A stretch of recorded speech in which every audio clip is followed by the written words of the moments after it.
Class is in session, hitting the books. The college football betting show is back on the air once again. Monday, November 18th, Ian Cameron, Connor Mack with you, ready to break down the college football slate. Once again, it is another big week of games. We've got a lot of interesting matchups tonight, big-time matchups that are going to determine college football playoff positioning, college football playoff potential.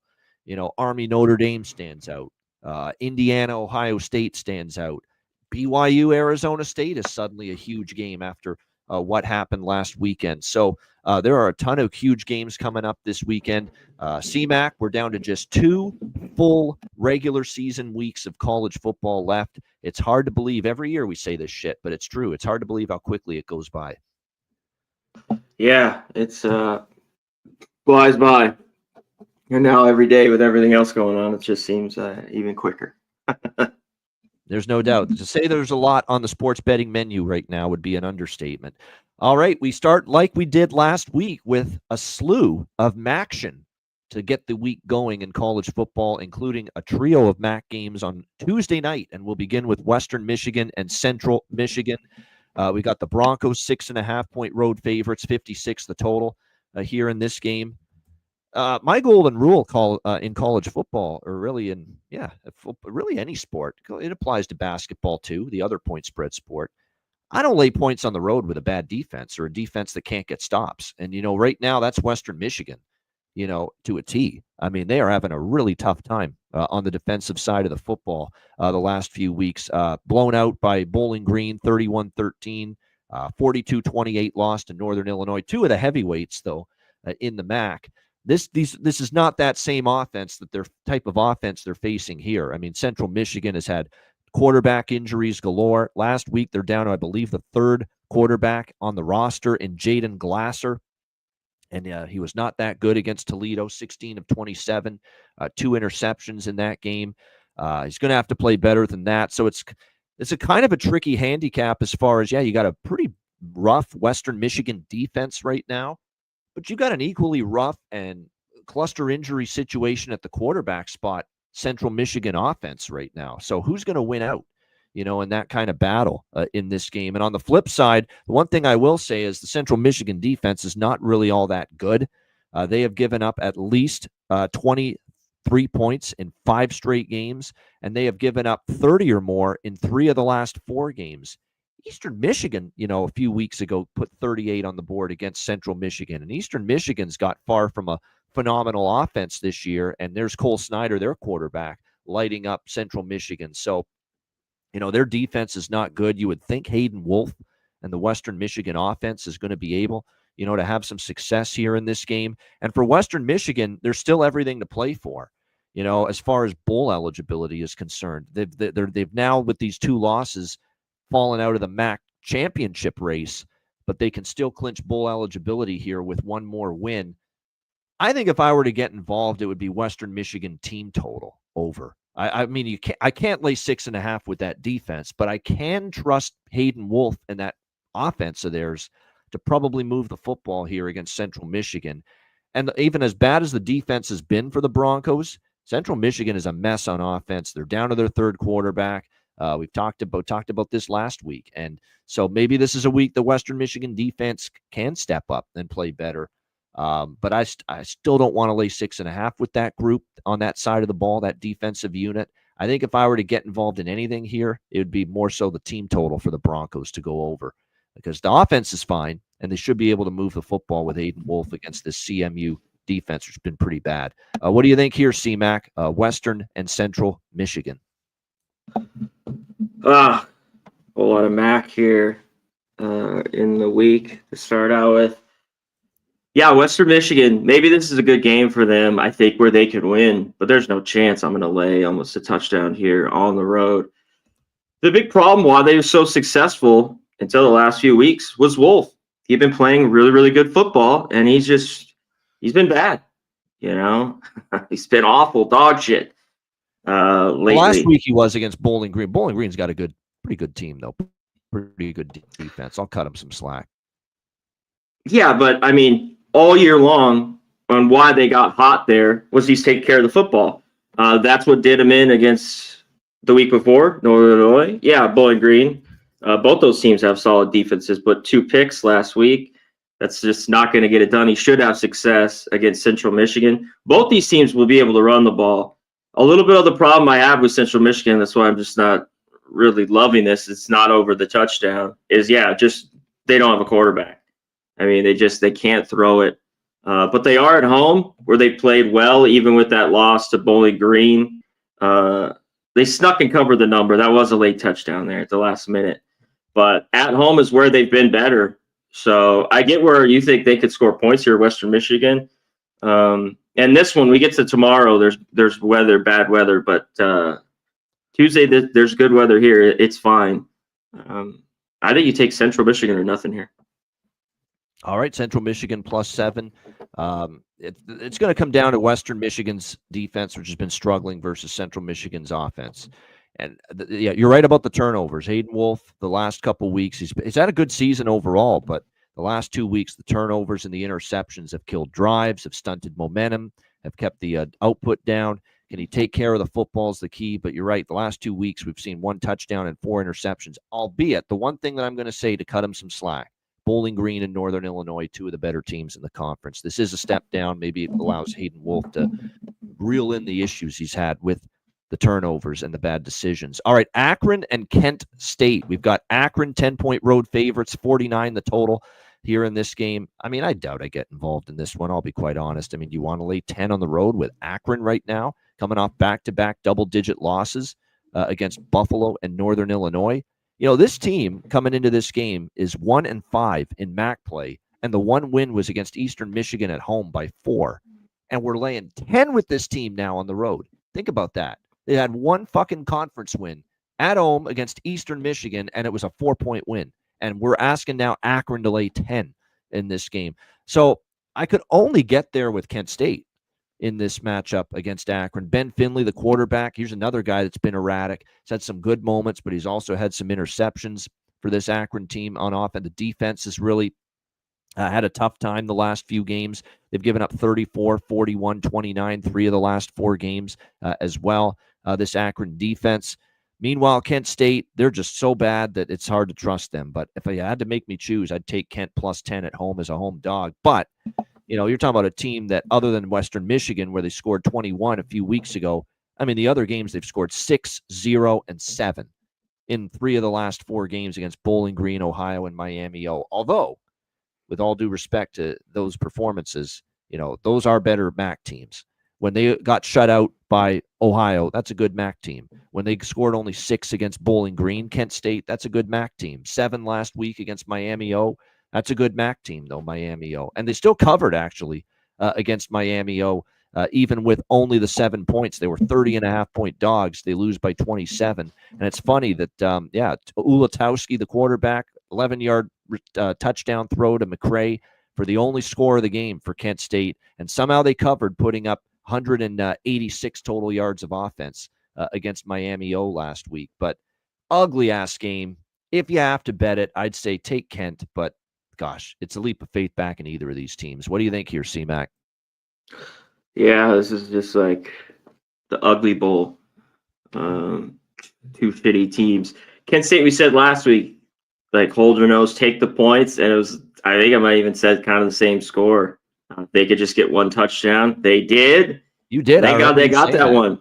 Yeah. Right One away. Touchdown, yeah. no cover. Yeah. I mean, and they got it, and then they weren't going to get anything else. It's like Miami, I woke up and was like, all right, let's take care of business here, because Ulatowski is just awful. Tomlinson, that guy's even worse. They tried to bring him in. Akron, the better team. Akron covered too last week, snuck inside the number against Northern Illinois. They're better by 10 points here. I can't do it. When you look at both these teams, Akron a little bit better, but their offensive numbers, both these teams, the shits. Their defensive numbers, horrible. Akron just a little bit better, but I mean, all their numbers are like 120, 130, and it's just like, it seems like every category. So, yeah, tough one here. I can't stay. I can't even take them. Just pass here. I gotta let it go. That's sometimes with these, especially games like this in a conference like the MAC or Conference USA, you know, it's sometimes that's the best option. Just pass, move along. And that's what we're going to do here. Northern Illinois, Yeah. Miami. Now, Both this or is a good no's, match. take the points if you really want to bet it, I think. But I mean, I'm in the same boat. How can you lay 10 with Akron on the road? They have one conference win by 4 points, and it was at home. And you're going to lay 10 with them on the road? Are you shitting me? Not me. Not a chance. Yeah. Northern Illinois and Miami O. We've got Miami O 2.5-point home favorites, 41.5 the total here in this. Now, this is a good game. You've got two of the better teams here in the MAC conference. Certainly, we have seen this Northern Illinois team offensively start to really round into form here the last few games with the back-to-back wins against Akron and Western Michigan. Although Akron did get the money last week, 29-16 if you took Akron, especially if you got them early. You got in with the plus points there on Akron against Northern Illinois. They had the nice win on the road against Western Michigan, 42-28 before that. We'll see how they fare here in this game. Miami, 5 straight wins for them. Their only loss in conference play, a 30-20 road loss at Toledo. That was actually MAC championship game revenge for Toledo. Toledo lost to Miami in the championship game of the conference last year. So it was a nice bounce back win there. Northern Illinois does have 2 conference losses against Ball State and Toledo. So when you look at this particular matchup and the spectrum right now, as far as the MAC conference is concerned, this is definitely a big game for Miami right now at 5-1 in conference play. Northern Illinois is 3-3 in conference play, so they can't win this conference anymore, but they can play spoiler. And Miami right now is tied with Ohio and Bowling Green, at 5-1 in conference play. 2 of those 3 teams are going to be in the MAC championship game. The question is, which 2 is it going to be? If Miami wants to further their opportunity to be in the MAC championship game, they have to win here, or at least, give themselves at least a better chance. 4-1 here at home coming into this game. The money's come in on Northern Illinois, so people seem to think. Now, I will say this. It was 3.5 for Miami at the open, and now we're seeing it down under the key number. So it's gone down to 3, and even through the key number of 3, all the way down to 2.5 here on Miami here as home favorites in this game. Now, I do want to point out one of their best receivers, and it's not even close for Brett Gabbert, is Cade McDonald. And Cade McDonald didn't play last week against Kent State in that game. Now, against Kent State, they didn't need him. But he is a guy with 38 receptions, 507 receiving yards this year. He's been terrific. Now, they have other options, but he's been one of the top receivers on this team. He didn't play last week. He's questionable for this game. We'll see if he returns for Miami but I think now at 2.5, I mean, it certainly means everything to the Red Hawks. I would lean Miami now that it's below a field goal. What do you think here, C-Mac? Northern Illinois, Miami, Ohio. This game is tough. Yeah, if you got the 3.5, 3, maybe some value with Northern Illinois. Just go to their defense. I think could keep them in this game. Yep. I know Miami, Ohio, as they've gotten the MAC play, have looked better. Their offenses look better, and some good wins. But they beat who like they should beat: Central Michigan, Kent State, Ball State. Like they should be beating. I think people like the idea teams. of betting a defensive dog, and the better defensive numbers are with Northern Illinois going into this game. And I think that's what they see. We're getting 3.5 with a solid team, the better defensive team based on the numbers, and I think that's what attracted people to taking the 3.5 and the 3 out with Northern Illinois here. True, but they're a little bit better, but I have to give a little bit to Miami, Ohio. A solid defense themselves. Defense. It's all who these teams play. You got to put that all in perspective. Of course, they're in the MAC, but 26 overall. Northern Illinois has been a little bit better against the run. Miami, Ohio, still all right, 55th. They give up 136. So Northern Illinois, what they need to do, which they're good at, 11th in the country, is running the rock. They average 220. And I think they should do that because our guy Hampton, and you don't want the ball in his hands. I think to be making. You got to run the ball, if you're Northern. A big Illinois. play. Yeah. That leads me to this. I looked at the total. I lean under, but man, I think it's just too low a little bit here. The Bano, this is 44. I'd move on it a little bit. It's been a tough matchup for Illinois. I know they only played in 2022. It's 41.5 now, actually. It's gone down even further, this total. And there's not going to be any wind. It's light wind. There's not going to be precipitation tomorrow night here in Miami, Ohio. So There's low. two top teams, I think, in a gritty type game, and people got over the 3. I get it. So, yeah, this is lean to the under. I'm looking at throw out the Kent game. Kent is a brutal offense, and that game still got to 41 points, although most of it was Miami O. But before that, Miami O had a game with 48 points, 53 points, 50 points, 52 points. The Toledo game had 50 points. There's only been one game below this total in for Miami O and MAC play, and that was Kent State, who have an abominably bad offense right now.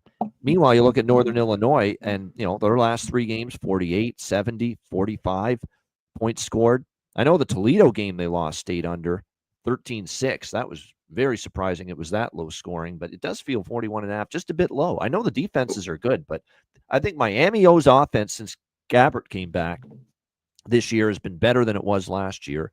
And Northern Illinois can run the football a bit here because Miami O is a little weaker on their run defense compared to their pass defense numbers. So I'm kind of with you. You're talking me into this over. 41.5 does feel just a little bit light. Yeah, I think people just think because these two teams are just the clock is going to tick. And you mentioned it, the bad teams, they have gone over and scored more points, Western Michigan, those type teams. But when they played like Toledo and Bowling Green, those were low-scoring games. Even back to Notre Dame. So yeah, it was too low for me. All right, let's go to Wednesday. More action. Ohio Toledo in the Glass Bowl. Toledo 2.5-point home favorites, 44.5 the total in this game. This is a pretty good matchup too. We look at the standings, and Ohio is one of the teams trying to get to the MAC championship game. And certainly can further their potential to be there with a victory here against Toledo in this game. Toledo 4-2. They're not. I don't think they're completely out, but they need a miracle. They need to win out, and they need a lot of help. And they need everyone in front of them to lose multiple games. So it's like 2% chance really for Toledo, but I don't think they're going to get there. But they can play spoiler and try to spoil Ohio's hopes of making the conference championship game. Ohio's only conference loss was against Miami O, 30-20 on the road. Since then, they have not only won, they've covered every game. 31-point blowout win against Buffalo, a 41-0 shutout win against Kent State, 35-10 last. And I took the L with Eastern Michigan. I can't resist Chris Creighton as an underdog, but boy, that was too much Ohio for Eastern Michigan last week. The 35-10 win. What they're doing is, look, they're good balance in this offense. They've got obviously Tyus running the ball. They've got a dual threat quarterback in Parker Navarro, who's been good throwing it, good running with the ball. He's a good runner as well from the quarterback position for Ohio. We'll see how he fares here against this Toledo defense. A Toledo defense that, when they've been tested, they haven't always passed the test. I mean, you look at the Bowling Green game, for instance, they gave up 41 points. They had to escape past Eastern Michigan in a game they gave up 28 points. Throw out the game last week against Central Michigan because Central Michigan is depleted at quarterback. I look at this as, look, Ohio +3. I was interested in Ohio I did grab Ohio +3 down to 2.5. I don't think Toledo's home field either is one of those home fields you have to be fearful of. Just ask Bowling Green. Bowling Green went in there and kicked their tail. Bowling Green went in there and beat Toledo in the Glass Bowl 41-26. It's not that, home field that, years ago they rarely ever lost there. They've had some home losses against better teams, and Ohio's equipped, I think, to give Toledo's still somewhat shaky defense some problems. Meanwhile, their own offense is pretty solid, but when I see Tucker Gleason and the way he's played at times in the last few games, he does have 3 interceptions in the last 2 games. He's made some mistakes. Anyway, at +3, I took Ohio down to 2.5 right now. Still think Ohio could win this game outright here. What do you think, Connor? Ohio, Toledo. Yeah, I don't really have a ton of trust with this Toledo team, even at home, even as a short favorite. I don't really want to back them. Ohio, I think the defense has played well the last 2 or 3 weeks, and even go back to that game on the road where they lost to Miami, Ohio. Miami, Ohio jumped on that game quick. It was 16-0 at halftime, and they tried to get back in it. And the one thing with this defense is, it's the turnovers. Like, Navarro's had his problems. It's had a while. He's been back. He's back. I had his yards where it was easy. It was only 48.5. He had 100. I think if he gets around the 15 carries, and it's under 60, I think you take it. I don't love him as a passer. Both these quarterbacks, Gleason really either. He can run it. This game should be good and tight. And one thing, we'll get to Eastern Michigan in a minute. It was the turnovers in that game. I mean, they had to play a lot cleaner, and they did not. No. Snyder was awful. Their fumbles too. I mean, it was just bad. And they took a 7-0 lead out of the chute there. So everything kind of fell apart. But I like how Ohio's been playing. They've been decent on the road. I think if you get the 3, I'd look their way as well. I've had no confidence in really wanting to back Toledo, even at home here. So, Ohio. And Ohio, by the way, they can running the football is important. They're certainly better in that regard, and they should be able to. They've been okay, but not great. Toledo against the run, and they do have better Again, this is a defensive dog. Again, we're talking about Ohio does have better numbers against the run and the pass, and a higher ranking defensively in both categories than Toledo. And you're getting this game's got a little wind and rain. Nothing crazy, some light rain, but wind, around 12, 13. So a little bit of weather, which that's just what you want, right? Yeah. Midweek MAC game, Babano, this time of year. Come on, exactly. Gotta love that. Yeah, rain and wind for both games, including the next one we're going to talk about, Buffalo and Eastern Michigan. And that's why the totals have been hit. Well, the total hasn't adjusted much in Buffalo, Eastern Michigan, but it has in this game, 51 all the way down to 44.5. Huge move on the total here with Ohio and Toledo. This one hasn't moved too much. Buffalo, Eastern Michigan, Ypsilanti. We've got Eastern Michigan 2.5-point home favorites, 53.5 the total in this game. I like Eastern Michigan as a dog, as a favorite, not so much.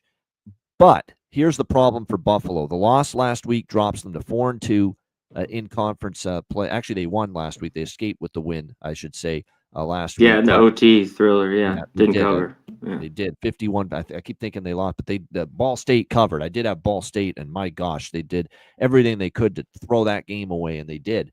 They lost 51-48 in overtime. I had the over too, though, and that was about as easy as it gets. That's what I'm more interested in this game. I don't want to lay points with Eastern Michigan. They're just not a team when they're favored that I'm interested in. That being said, they do have a decent home record. Buffalo has kind of struggled on the road, 2-3 away from home. But CJ Ogbonna, their quarterback's been pretty solid. Snyder, he's been good at times, but man, last week there was interceptions, it was turnovers, it was fumbles, it was the whole gamut for him. He had a really tough game against Ohio in that 35-10 loss. I don't know what we're going to get from Buffalo, though, now going on the road. We'll see. And plus, I believe when it comes to Buffalo, that performance last week was a game that I believe for them clinched bowl eligibility. So they're coming off, clinching bowl eligibility with that comeback against Ball State, 6-4. Now you're going on the road. I don't trust the spot for Buffalo. I don't want to lay points with Eastern, but the over appeals to me because I think both teams are weak defensively at the moment. They've shown it. Buffalo's defense has regressed big time. What are they giving up? 48, 47, 30, and 48 in the last 4 games. 6 straight Buffalo games have gone over the total. The only thing I'm hesitant on is the weather forecast. They are calling for rain. They are calling for a little bit of wind. So I'm waiting to see, closer to kickoff. Like if I bet the over, it's going to be game day on Wednesday. I'm going to see what the forecast is on Wednesday night. If it's not that bad, I think we're going to see some points here. Connor, what do you think? Buffalo, Eastern Michigan. Yeah, I mean, I think it's down. I think this would have been higher without the weather. I think this would have been 55, 56 for sure. Buffalo, one thing with them, like they've been decent on the road, 2-3. When I look at these teams that I want to back, earlier in the year when I took them against Northern Illinois, that number was wrong. And we talk about these teams laying numbers, but man, it was 13. They ended up winning that game 23-20. But basically that's what they got to do here. I mean, and then other times they haven't been able to get it done. So it's just I don't know if they can. Like you talked about, they got the bowl locked up, and I think they play. What do they play? Kent State next week. They should get a win there for Buffalo and Eastern Michigan. Yeah, the short favorite here. One thing I was like, can Snyder be better? I just talked about him last game. Just was horrible. I mean, he lost the game. Another under the radar element to this handicap, Connor Mack, against his old team. He used to be with the Buffalo Bulls, Cole Snyder, now with Eastern Michigan. So he'll be amped up for this game. I don't know if it's going to matter though, if he's going to turn the ball over like that. Yeah. That is just a killer. And with this weather, I thought he's been, for the most part, pretty good all year. He's had somewhere like he was just really bad last week. I mean, that just nailed him in. And Eastern Michigan kind of just wore down. They don't have the best defense, but they can throw it. So, yeah, how bad is the weather going to be? Eastern Michigan, a few times they've been a small favorite and covered. One time they didn't. They were on the road, though, at Akron, laying 2.5. They didn't cover. So, yeah, I don't really want them. I think they could win here at home. But it seems a little bit trappy. This is a wait for me. Yeah, and by the way, when you look at the defensive numbers for Buffalo, I mean, they're bad both ways. They're bad against the run lately. They're bad against the pass. And the one thing about Eastern Michigan is they have they're pretty balanced. They haven't thrown it more than run it, so they could probably do both. And the one thing about Eastern Michigan's defense, they're worse against the run.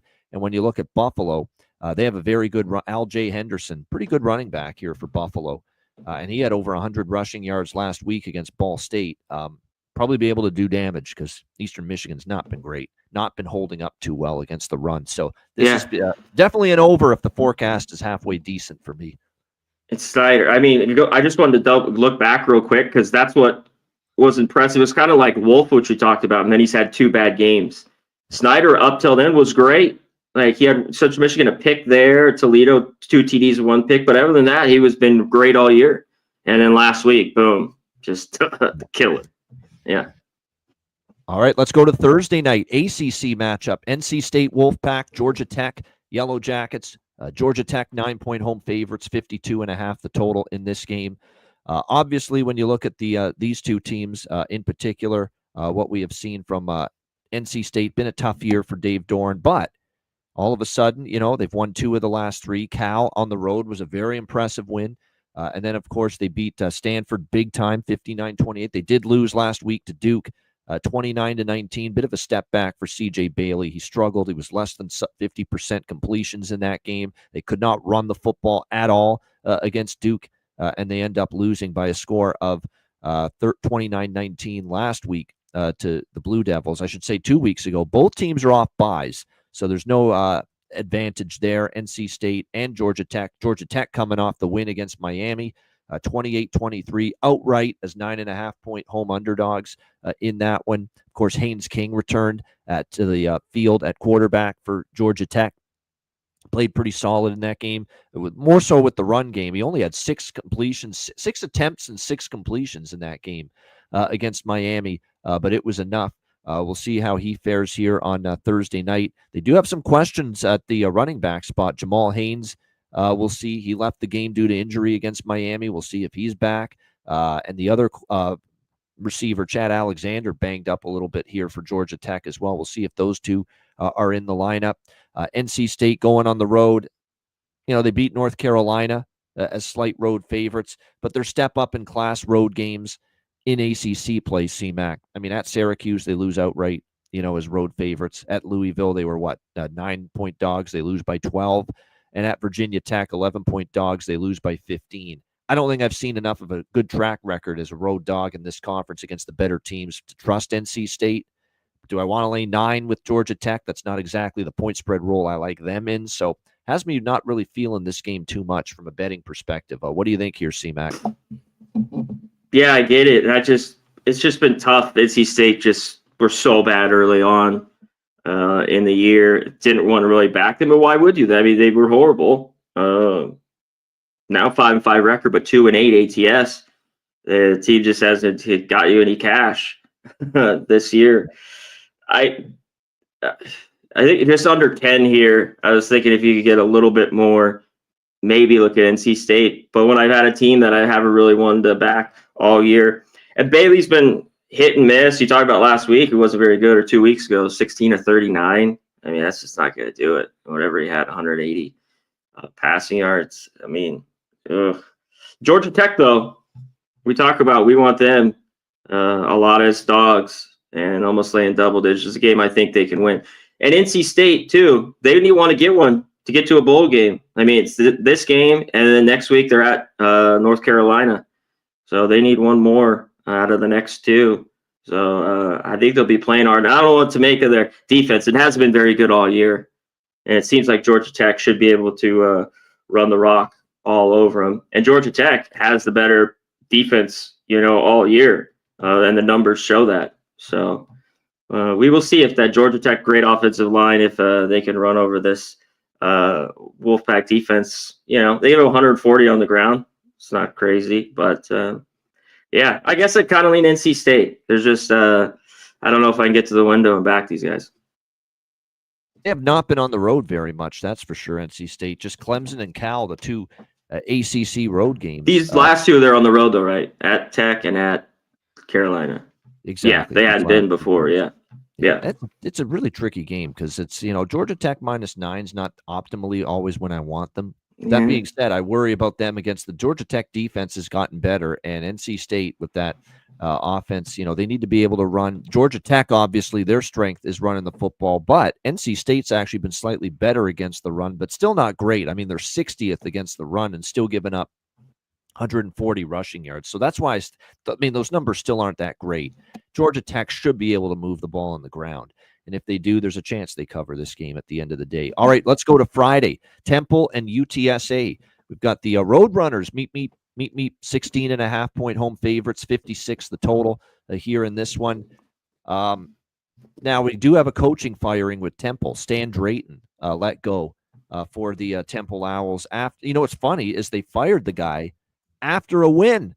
He gets canned after they beat Florida Atlantic on Saturday, and now is the time that they apparently decide we're going to fire Stan Drayton. So peculiar timing, to say the least, especially when we've actually seen, they beat Tulsa a few weeks ago. I know they had a rough time of it against Tulane and East Carolina. What the fact they lost and gave up 56 points to ECU and they gave up 52 to Tulane, they probably had decided already then that they were going to let Stan Drayton go and fire him, but they decided we'll just wait until, maybe after the FAU game, and they did, but they did beat FAU 18-15, although I don't know if that's a ringing endorsement of Temple or whether that's just, Tom Herman and things falling apart at Florida Atlantic right now, because that program has definitely been a disaster as well, and a terrible season for the Florida Atlantic Owls as well.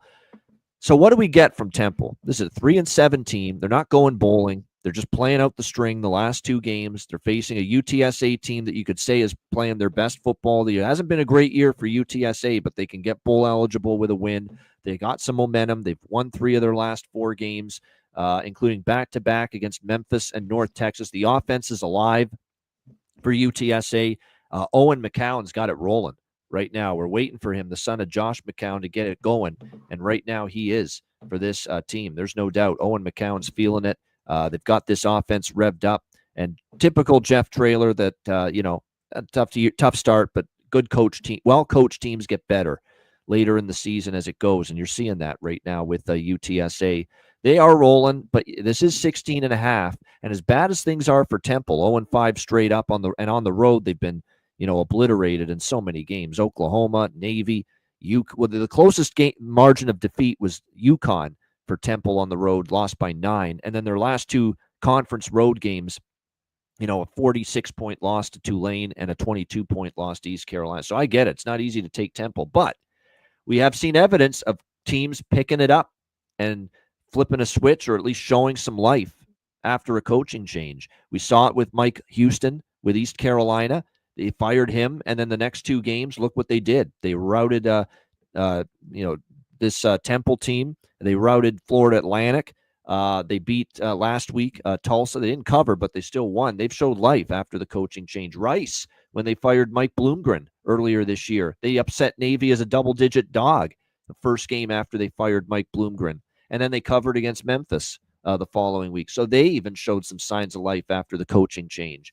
Do we get that from Temple? If we do, maybe it's too many points. But it's a big if, and it's not a very good team. What do you think here, C-Mac? Temple, UTSA. Yeah, shout out to Temple. I needed them to get that win. That was the only game left. I thought they could get it. They got over the 2.5 wins. It's close. Yep. last week. But yeah, the coach is weird. I mean, just Weird wait. timing to fire him. Yeah. Yeah, it's like, what the hell? Why don't you just wait till the end of the season at this point? Like it's weird. Yeah, bizarre. Yeah. I mean, we saw it with Kennesaw's coach. He showed up and shook all the players' hands. It was pretty cool. But yeah, they're just firing these guys. And look at even that's another example of it. It's amazing. That's worth talking about. The Kennesaw situation with firing Bohannon, okay, who had been there a long time. They fired like almost the whole staff. A lot of the players transferred out immediately after the firing of. They weren't happy. They said, "I'm out of here. That's ridiculous. You're firing this guy. He doesn't have a lot to work with this year, and he's But remember, they upset Liberty, and they're playing better football. They're covering numbers lately. By the way, the players said, "Fuck you" to the AD and the department and said, "We're out of here. It's ridiculous. You're firing this guy." And multiple key players, both sides of the football for Kennesaw, left after he got fired. And yet, look what happened last week against a good Sam Houston State. Even with a depleted fucking roster and a new staff, they gave Sam Houston everything they could handle in that game. So even they responded to a coaching change, the players that were left at least. So that's why maybe we do get life from Temple. Who knows? We'll see. Something to watch for. Bet Temple live if you see that they're playing inspired early in the game is what I would say. Yeah, and you know what I want to get on this is a little bit last week, which I like UTSA, of course. The line flipped, even the over, it got there. You know, we talked about it was a little bit high, but those were the two teams. Oh, UTSA, that's the issue too. Yeah, I think if you look at this, Temple though, he's been great. Like 300, and they've been great at home. This team just on the road, you don't want to back. And Temple's been dreadful on the road, 0-5, and he just gets their ass kicked. I thought this was a little bit low. Now, Temple, their defense has been okay against the pass. They have only 190 yards. That's 29th. But I still think, but they give it up on the ground, and UTSA can do both. I mean, they average 150 on the ground and, of course, 300 through the air. I thought this was, again, because I think they get to 40, one place on the road, unless they're going to get up for this. And UTSA still needs to play to get to a bowl here. They're 5-5. They want to win this. And what was their next game? Their last one at Army. Yeah, we'll see about that, where they've been not so good on the road. Team total here, it's only 36.5, minus 110. I think they get to 40. I think their offense is just too good. They've been too good at home lately. I mean, 48, 44 against Memphis, 38 against FAU. So, yeah. UTSA team total. I think they could at least get there. If Temple plays with them, they're going to need to score. Yeah. Like I don't know if their defense can really stop it. It's been better at home against some of the shittier teams, as we saw last week. FAU's got a pretty bad offense. Let's not give Temple too much credit. Yeah. Yes, Saturday. Well, that's what. Yeah, I mean they played Tulsa. Some of these, but yeah, I think UTSA. I think they could. It might not go crazy, but I think it's a little cheap for their team total, 36.5 UTSA. The more I'm thinking about it, I think over 56 is in play as well in this. I think UTSA can get 40s against Temple at home with the way McCown is sizzling right now. He's starting to cook right now at quarterback for UTSA. That offense is humming. It's humming. Temple's been much worse defensively on the road. But I can think with the coaching change, we might see, just let her rip. Trick plays on offense with Evan Simon, the quarterback, throw some gadgets in there. It's not like UTSA with the 85 Bears on defense this year. So even Temple can contribute enough, I think, maybe on offense here. And so 56, I like over. I'll probably get involved with that here in this one. But I'm just making the case to be careful of just going ahead and laying it with UTSA, because we have seen so many examples this year in college football of teams responding to a coaching change in that first game positively, covering the point spread, even winning, like Rice, like East Carolina, like Kennesaw State, who, and they lost players in the portal because of the coaching change. And they still took Sam Houston to overtime last week as 18-point dogs. So it's just be careful fading Temple in this spot. All right, Purdue and Michigan State. We've got Michigan State 13.5-point home favorites, 48 the total in this one. Of all the teams that disappointed, just disappointment, I expected a lot better. Michigan State's right up there. That was pretty bad against Illinois, 38-16 last week. What happened to the defense there? They get carved up, 231 through the air from Altmaier. They give up almost 400 yards in that game. Aiden Childs was solid, but unfortunately, at the end of the day, they settled a bit too much for and got stopped on downs and just could not finish drives well enough. They moved the ball, just could not finish drives enough against Illinois. Illinois did finish their drives on offense with points, and that really was the difference in that 38-16 win for Illinois in that game, no question. Disappointing, especially because I thought Michigan State coming off their bye week was really going to have a good effort. They didn't. That's now 0-3 straight up, 0-3 against the spread. They now have to win out Michigan State to get bowl eligible, but they could still do it because they got Purdue here and they've got Rutgers at home next week. So those are 2 winnable games to get to 6-6 and to get bowl eligible for Jonathan Smith here in his first year. I almost laid it here with Michigan State, but Purdue's just so bad. 49-10 to Penn State, 45-0 Ohio State. Now, they were competitive a little bit against Northwestern, 26-20. But this is just a team that's been a horrific mess on defense. Hudson Card, not good enough, consistent enough on offense. All 3 quarterbacks played. Card, Brown, and Christian Gelov all played last week for Purdue. I know I don't want Purdue, but do I want to lay 13.5 with Michigan State now? This is a team in theory they could blow out. Finally, they get one that they could blow out, but I'm not sure I'm ready to get there yet with the Spartans laying almost 2 touchdowns. C-Mac, what do you think here? Yeah, this game's got a little bit of some rain, a little bit of wind. 12, nothing crazy. So watch the weather here. I think Purdue is horrible. God damn. Again, did you see that the receiver catch the ball and they have the end zone painted like black, the same as their it's like awful. It's like, what is that guy doing? Holy shit. Michigan State last week. I liked Illinois, and they did kick their ass with that short number. This seems like a good bounce back spot here at home just against a shitty team. And then they have Rutgers at home to maybe win and get to a bowl game if they can. I think, even with the weather, it's not that I'm going crazy here, but I think you take Michigan State. I don't know what Purdue's proven at all. 1 second half against Illinois has been it. So if you like Michigan State, take them early. I'd first half here, nothing for them. I think there's some truth to that. That might be the best way to approach it here. Yeah, that's a great shout out to everyone in the chat, by the way. MMA Locker Room, Kong's Clips, good to see you. Trans Canada, Old E, and Myron Kidd. That's a great point. That's horrific that game, any Purdue game ends up on CBS in that Big Ten window at 3. What a fall from grace for Brad Nessler and Gary Danielson. They go from SEC and Alabama and Georgia every week to Purdue football on a Saturday on CBS. What a fall for those guys. They're like, what happened to the good old days when we called the SEC games? They're yearning for those again. My gosh, yeah, that's a rough one for Gary D and for Brad Nessler there. They had to call a Purdue game for the maiden CBS game last week. Pretty bad. All right, Friday night, the last game on Friday night, UNLV San Jose State. UNLV 7.5-point road favorites, 62 being the total in this game.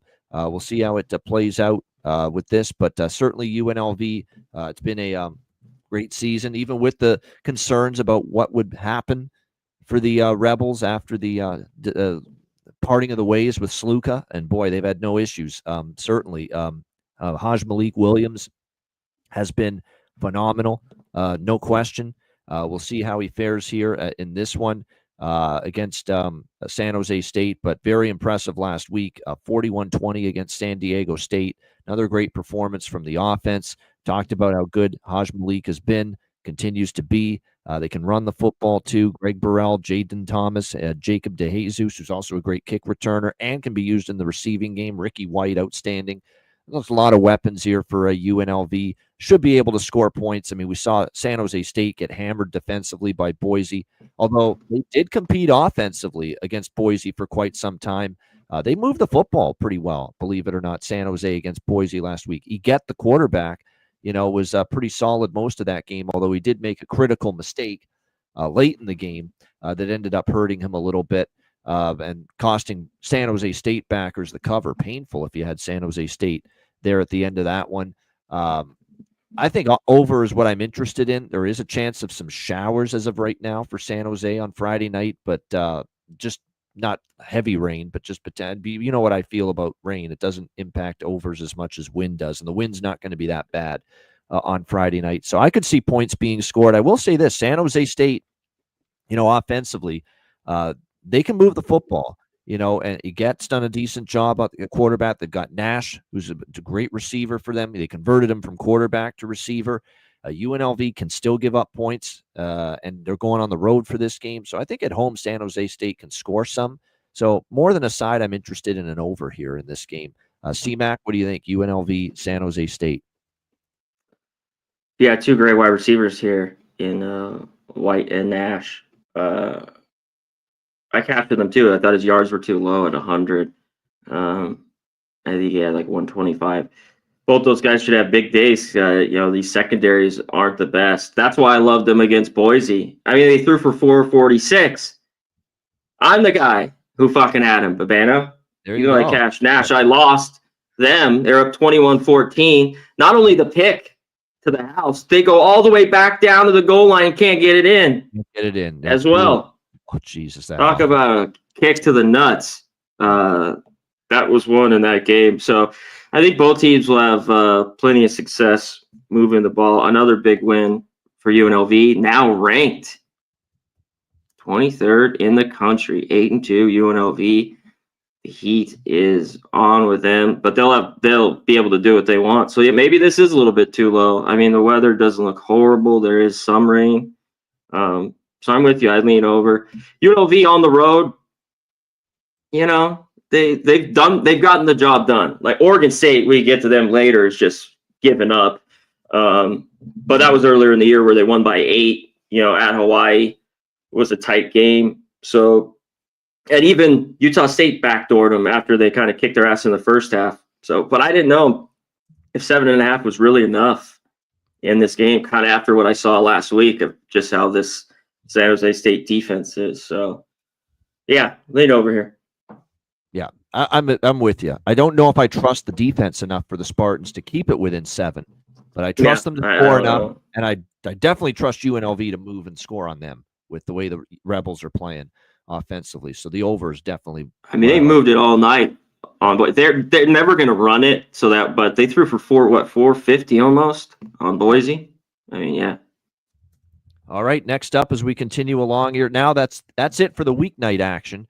We've gotten through Tuesday, Wednesday, Thursday, and Friday games. Now we will move to the marquee headline Saturday games on the college football slate, starting with SMU and Virginia. We've got SMU 9.5-point road favorites, 58.5 the total in this game. SMU, obviously, last week against Boston College, certainly got a tougher game than I think a lot of people expected. At 38-28, it was a point spread cover for BC in defeat. Grayson James, of course, he became the quarterback last week. They made the change from Castellanos. He played okay, but still made an interception. Still, 18 of 32, does need to be more efficient. Kai Robichaux had a decent game running the football. Kevin Jennings, again, was pretty solid at quarterback for SMU. 3 touchdowns, 1 interception. They ran the football well. Brashard Smith and company, and of course led at receiver by Jordan Hudson, who had a very strong game. They racked up over 400 total yards of offense, but they did struggle against BC's offense. 237 through the air, 180 on the ground for BC. BC ended up with 400 yards, so it wasn't a great performance from the SMU defense in that game. And we still have seen them give up points. Now, their offense is humming. During this 7-game win streak, 5-2 ATS, their offense 66, 42, 34, 40, 28, 48, 38. I mean, 28's the low water mark for what SMU's done offensively going into this game. Now, the question is, what can Virginia do offensively? Because I'll tell you what, I don't know if I've seen a quarterback have a worse half of football than Anthony Calandria had last week against Notre Dame. Holy mackerel. Every throw, pick. It was just an interception fest for him. He was giving early Christmas gifts to the Notre Dame secondary in that game last week against the Fighting Irish. Here you go, interception for you. I mean, at that point, Tony Elliott had no fucking choice to go to the Musket Man in the second half. He had to because it was just that bad. It became almost embarrassing. You felt sad for the guy, Calandria, with the way he was going in that first half against Notre Dame. But it was too little, too late. Virginia defense just gets absolutely ripped apart by Notre Dame. We actually called off the Dogs in the early part of the second half. Once it got to 35-0, they actually called it off. Thankfully for me, because I did grab a little Virginia plus 22, and thanks to that late touchdown drive. Like 15 seconds left. Yep. Thank you very much. Thanks you to the Musket man who ran it in from 2 yards out to get them inside the number. Plus 22. They lose by 21, 35-14. But don't be fooled by the final score. Virginia was totally outclassed, by Notre Dame for much of that game. But, SMU is leaking a little bit defensively the last couple. You have to lay 9.5 on the road. I'm not really feeling that with SMU. And there's a great deal of pressure on SMU. They have to keep winning, and they can still win the ACC, still be in the playoff, but the pressure's mounting on them. And I think they felt some of that pressure last week against Boston College because they did not play a clean game, and their defense gave up big plays to Boston College. So I don't feel totally comfortable with SMU laying 9.5. I don't know if I'm going to take Virginia either, because this is a big, challenge for them. And at times against the absolute best teams they've played, they've had a tough time. Maybe I can get there with an over, because I think SMU is going to score like they usually do. 30s and 40s would not shock me against this Virginia defense. A Virginia defense that gave up 41 to North Carolina earlier this season, 48 to Clemson. So certainly SMU's offense, I think, is capable, of getting into the 40s. And can you get 20 points maybe out of Virginia? If you do, there's your over. You get 60, and that's going to take you over. So that's where I lean, over 58 here. C-Mac, what do you think? Yeah, depending where you got it, over you could have got the crazy cover there. Virginia was doomed right off the opening kick. Dude fumbled it right off the fucking shoot. You knew right away their day, and yet they still covered because Notre Dame had some mercy on them. Yeah, they did. They let it off. At SMU, the pressure's on them to keep winning. There's a few games. I know they're at home, BC. The new quarterback, but that Duke game, I thought they got lucky to get out. But 9-1 already cashed the season win total. Another one for us. Me too. Easy winner. Yep. Yeah. So, and they can win these two. This seems, if I was getting over the 10, I have Virginia. But one problem with Virginia is after that horrible game, I think they played better. Calandria, just like you talked about, God damn, was he bad? But we've seen it at home. We're going to get the good or the bad. Yeah. Like, I took them against Louisville. They covered a 7-point dogs at home. But they had the Maryland game where they were pathetic and lost 27-13. Didn't do anything in the second half. I talked about that game. It was just 3-and-out punt. It seemed like every possession. And then they got that ass kicked October 26th against North Carolina, 41-14. And then they have a home win against BC, or October 5th, 24-14. So we're going to get the good or the bad Virginia team here at home. I kind of think they played better just because they were so bad last week. So I kind of lean their way. There's not really 10s out there, are there? It's all 9.5. It's pretty much 9.5. I don't see a 10 right now. No. We'll see. If I get over 10, they might make it there for me. Yeah, no doubt. All right, Pittsburgh and Louisville as we stay in the ACC. Louisville 8-point home favorites, 57 the total in this game. I don't think I'm splitting the atom with this kind of opinion, but after you lose 38-35 to Stanford last week, I'm not exactly rushing to lay 8 points with you in your next game. And that's where I'm at right now with Louisville. I mean, that was pretty awful for them, especially on the defensive side of the football. Actually, you can't blame Tyler Shuck. He played pretty well. The offense was fine. What the hell happened to the defense, though? I mean, Ashton Daniels has some capability at quarterback for Stanford, but my gosh, he shouldn't be scorching you and shredding you like that. 300 yards through the air, 3 touchdowns. That's crazy. Secondary was pathetic for Louisville in that game, which is not what you want to see. And plus, the thing now is they play Pitt here. Pitt with this new offense this year under Cade Bell. This has been an offense that's been more prone to chuck the football.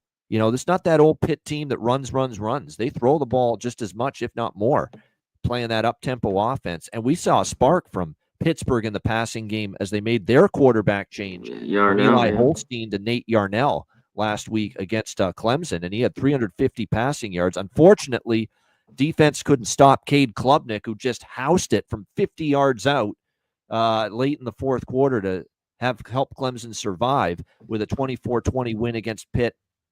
I mean, I lean Pitt for sure. I can't lay 8 with this Louisville secondary and defense right now, and against a team that is going to throw the football a lot, no doubt. So I lean Pitt, but the one concern is that for Pitt, really, really put everything into that Clemson game. Fall short. Is there an emotional hangover? That's now 3 losses in a row after the undefeated 7-0 start to the season. Are we going to get Pittsburgh showing up here? If they do, they're alive to win this game. Never mind +8 with that offense and that passing game with Yarnell, who did play pretty well against a solid Clemson defense. But where is their psyche at? Because, man, they put everything into that Clemson game, and to just, lose it at the end is pretty tough. Can they pick themselves up off the mat one more time? And if they can, they can be in this game, because I'm certainly not laying 8 with Louisville on that defense right now.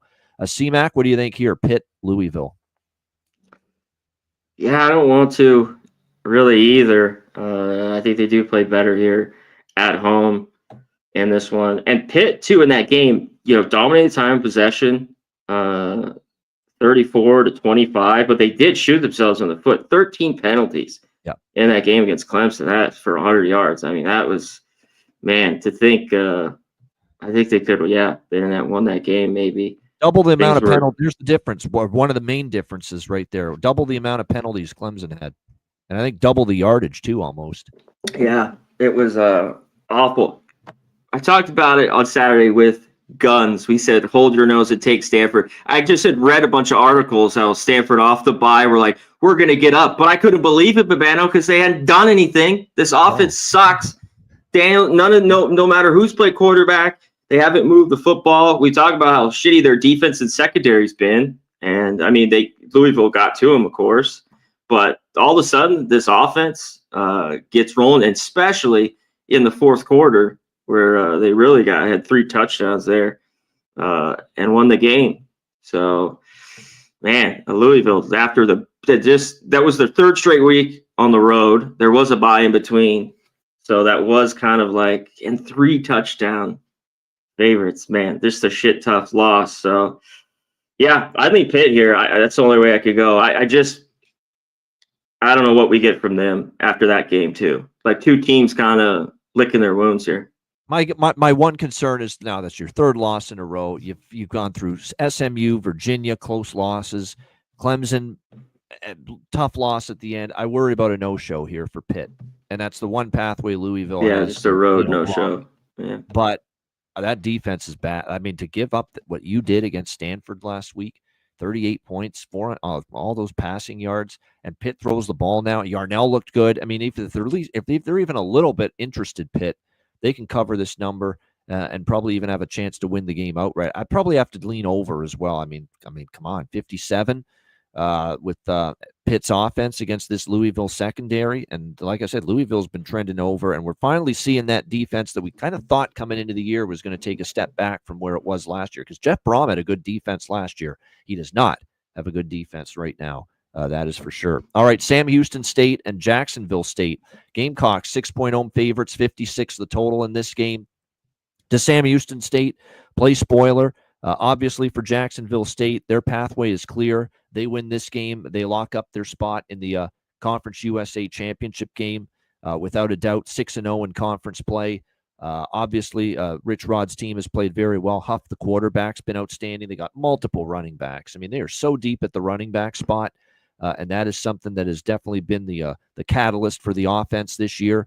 Without a doubt, Jacksonville State, incredible run team offensively, number 4, 258 rushing yards per game allowed, or rushing yards per game, I should say, on offense. Meanwhile, you've got Sam Houston State, who have done a decent job against the run. They're going to have to if they're going to give themselves a chance in this game, because I'll be honest, I thought with their quarterback, Hunter Watson, back and facing Kennesaw State, who just fired their coach, who saw a mass exodus of players after the coaching change with a depleted roster, and there's Sam Houston State needing to overtime and to survive life and death against Kennesaw. Doesn't exactly give me a lot of confidence to back Sam Houston here after what I saw last week. So I know Jacksonville State in their game last week against FIU, they survived. And now that's 2 weeks in a row against Louisiana Tech and FIU, where, Jacksonville State didn't cover and they just survived with the straight up win in both of those games. Maybe it's just another survive in advance here for Jacksonville State here. But boy, Sam Houston State's going to have to play better on offense if they're going to cover this number, because that was not good for Watson and Casey Keeler, the head coach's offense, against a bad, depleted, shorthanded Kennesaw team last week. Maybe so it's a tough game for me. C-Mac, what do you think? Sam Houston State, Jacksonville State. Yeah, it is. I mean, Watson was out there for a bit. He looks better. He looks pretty, but man, it did not work out. They should have been able to move the ball, because those games they got the wins with him out were just dreadful, and had to lean on their defense. The 10-7 win to FIU and the 9-3 versus La Tech. Jacksonville State should be able to move it. Their defense, though, I really don't want to lay, even at home, a touchdown, just because Sam Houston, as a dog, they've been money. These games have been close. I was looking at it last year. This game was a touchdown. It was OT. Jacksonville State won it in OT. So a little bit different, of course, different quarterbacks in this one. So, but they have the better defense, and they've been pretty good on the road all year long. Not the best competition, of course, but still, if you get points with a little bit of the better defense, I think they can hang around here. And, Jacksonville State's just been this over machine. There's just a ton of points. Is this too low? But Sam Houston, in just the last month or so dealing with Watson, these games hasn't done anything. We haven't got any points. So what gives here? What gives here, indeed. Exactly. That's what makes it fast. But you're right. Sam Houston, this is definitely the point spread role I like Sam Houston State in, no doubt. Looks like Tom Herman's been fired. Myron Kidd said Tom Herman fired as head coach. Not a shocker. That program is just a disastrous season. It kind of feels like it was a matter of time before that was going to happen. All right, Wake Forest and Miami. We've got Miami 24-point home favorite, 64.5 the total. Now, Wake Forest actually been pretty solid as an underdog. We saw them cover against North Carolina last week. We saw them, obviously, at NC State. They won outright as a dog. They don't have much of a defense. Bachmeier and the offense can move the football. It feels like a lot of points. We've talked about how Miami as a favorite lately has not been great. They were lucky as shit to cover against Duke. Duke had a meltdown, an implosion in the second half of that game. They didn't cover against Florida State. They lose outright against Georgia Tech last game. They barely cover at Louisville. They don't cover against Cal. They don't cover against Virginia Tech. They've been overvalued for a long time, Miami. But this also feels like a spot where, coming off the loss against Georgia Tech and the bye week, is this the spot for them to beat the living hell out of somebody? Maybe it is. And the one thing that petrifies me about betting Wake here is that defense is still pretty bad for them. And now you got to go up against probably one of the best offenses you've played all season, off a bye, off a loss. You got to deal with Cam Ward. You got to deal with Damian Martinez running the ball. You got to deal with that great trio of receivers, Xavier Restrepo, Isaiah Horton, Jacoby George, off a bye week too, and a loss to Georgia Tech. Maybe it's a wake-up call for Miami, losing that game. So, a lot of points. Too many to lay for me with Miami, but it also feels like maybe Miami just beats the hell out of them, because they could score on every possession if Wake's defense looks like it has for a majority of the season here in this game. What do you think here, C-Mac?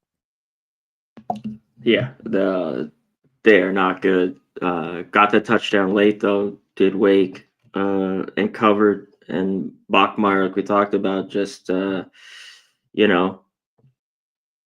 And they went to Kern because he wasn't doing a good job. He threw 2 picks, though. When I was watching that was a whole merry-go-round of that game last week. Babano over here. I think Miami does kind of kick their ass. I mean, I would take their team total. I just would not want to lay points with this team. Could they cover this? For sure. But if Wake could find some success moving the ball, I think they, could hang around. And this isn't 18 or some shit like that. This is 23.5, 24. So if you like Miami, I would just take them their team total here in this game and over. This gets over. I think they score 45, 50 of their own. Yeah, I agree with that. I mean, over would be probably the preferred option in this game, no doubt. All right, UCF and West Virginia. As we go to the Big 12, UCF 3-point road favorites, 64 the total. I mean, I already took UCF in this game. I think West Virginia, they're almost at stick a fork in them. They're done territory. At this point in time, West Virginia. That was to say that was a bad loss. I mean, that defense just they got scored on almost every possession by Baylor last week in that 49-35 loss to the Bears. They went back to Garrett Green at quarterback, and look, he actually played one of his better games. Ran the ball well, 129 rushing yards to go with the 237 through the air. But that defense is just it's been bad, a lot this year, and especially of late. I mean, the 45 allowed to Kansas State, like I said, 49 allowed to Baylor. For UCF, they're 4-6. They've got this game. They've got Utah at home next week, and the way Utah's season has completely and utterly spiraled out downward with the quarterback issues, obviously. That's a winnable game suddenly for UCF. They could get to 6 wins in bowl eligibility. They're off a bye.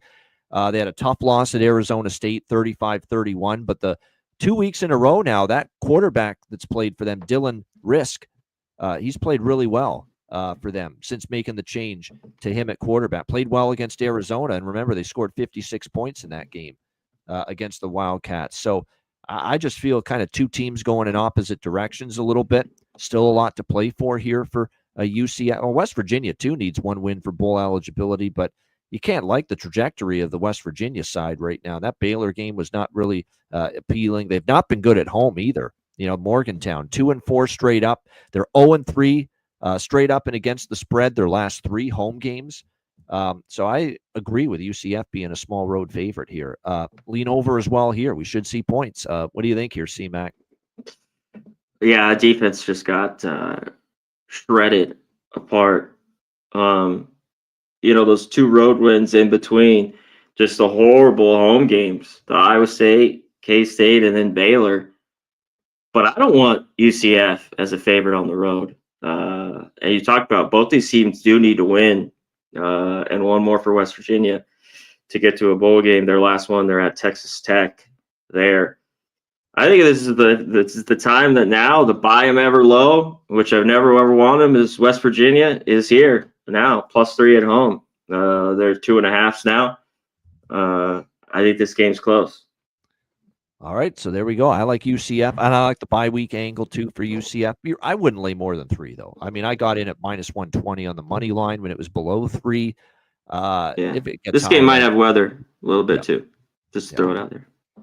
And I have the over circled in this game too, but maybe we'll take a closer look, once we get a little bit closer to Saturday, see where the weather forecast is at by the time we get to a kickoff there. All right, staying in the actually moving again back to the ACC, we've got North Carolina and Boston College. North Kakalaki, 3.5-point road favorites, 56.5 the total. Great effort from Bill O'Brien's team, as we mentioned, against SMU last week. Grayson James, they went to him he was all right. Defense struggled, but we'll see how they fare here back at home against North Carolina. They are 4-1 straight up at home, BC, this year. They beat Syracuse at home. They lost by 4 against Louisville here at home this year. So, in conference play, they played pretty well here on this home field in Chestnut Hill. 2-0 against the spread here at home. Can they carry that over here to this game? North Carolina, look, cashed a couple tickets with North Carolina. They were a dog against Virginia in a good spot. They won outright. I laid the small number with them against Florida State, and it's just because Florida State's just, packed it in, and it ended up being a 35-11 win. But I did go against North Carolina last week because we got North Carolina back in that, double-digit favorite role that I didn't trust them in. And sure enough, they only win by 7, 31-24. Wake does get the money, and now we got them laying more than a field goal on the road again.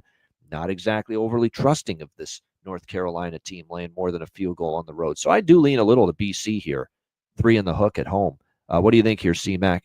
North Carolina, BC. Yeah, they did a lot what they did last week. Even with James, not the defense really, but the offense. The ball. It's a good SMU they moved the team. ball. Yep. Yeah, the time possession, they had 10 more, 35-24. James looked pretty good. I mean, for the most part, like at this point, like 240, a touchdown and a pick, like you got to take it. Some of these college kids in games that I've had this year betting. But the BC's here at home. I think there's too much love. North Carolina playing better. BC needs to get to a bowl game. 2 games left. This and Pitt at home, I think they're live in this game. I know I haven't seen enough with James, but and in the end, I think BC has a better defense. Like maybe it's not crazy, but by a little bit here, and you're getting 3.5. Yeah, that's an important distinction to make. It's North Carolina's still got that Swiss cheese defense that's been ripped apart at times this year. No doubt about that. So that's asking a lot to be a 3.5-point road favorite. Again, BC's covered 2 in a row in conference play at home as well against better teams than North Carolina when you're talking Syracuse and Louisville. So yeah, I'm with you there. Probably the plus 3.5 for me. All right, another ACC matchup: Virginia Tech Duke. Hokies 3-point road favorites, 47.5 the total in this game. You know, that was for that Miami game for Duke. I mean, it was just unbelievable to see how it just unraveled for them, because they actually led in the third quarter as 21.5-point underdogs in that game. And then to not only lose the game, they don't even cover as 21.5-point. It was unbelievable how they just imploded in the second half of that game. I thought it was going to be difficult for Manny Diaz to get them revved up again for NC State, but they did. They played a good game.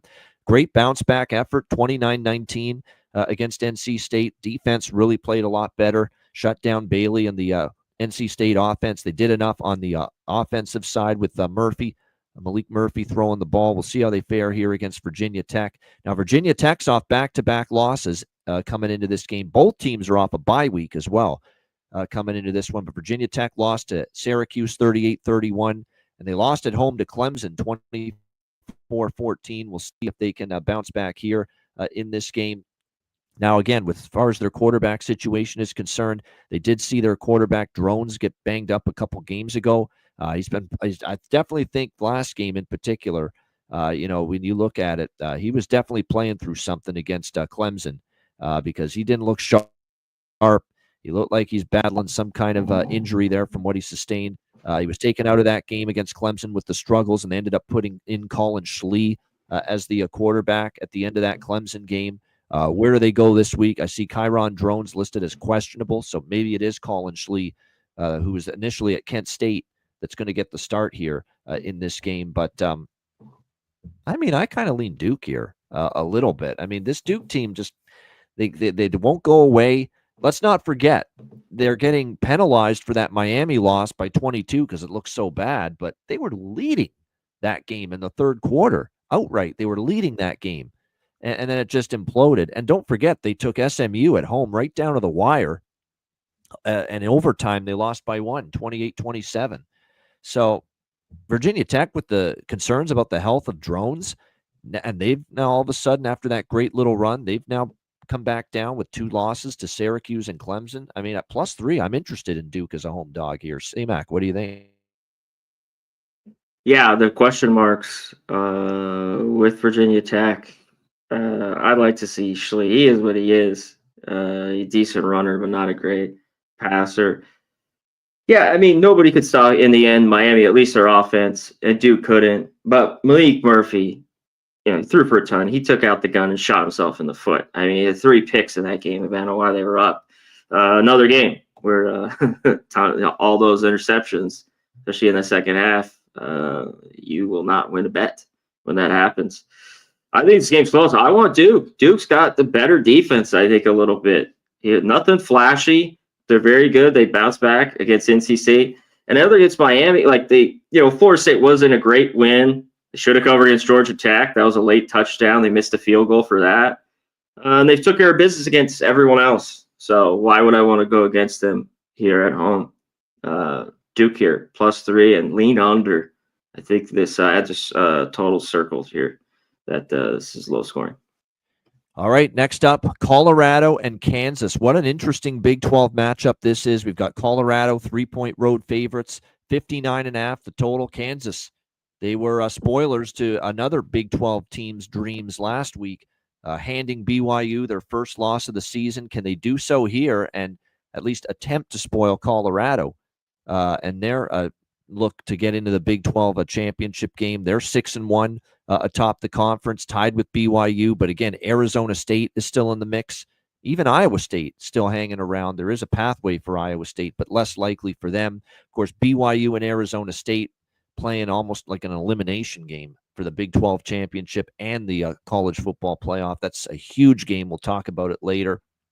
But Colorado controls their own destiny. Will they be able to get it done here against Kansas? Kansas is playing their best football right now. It's not going to be easy for Deion Sanders, Shedeur Sanders, Travis Hunter, and company going into Kansas here. I wouldn't be fully trusting of laying it with Colorado. Colorado's definitely playing great, no doubt. They've been on a point spread machine. I don't want to step in front of Colorado. 8 straight point spread covers, 8-0 against the spread their last 8 games, 7-1 straight up. It's been a tremendous run for them, no doubt. Their offense has been outstanding. Sanders to, of course, Hunter. And also, don't forget the other receivers, too. Draylon Miller and LeJontay Wester, Will Shepard. They've all stepped up, too, for Colorado.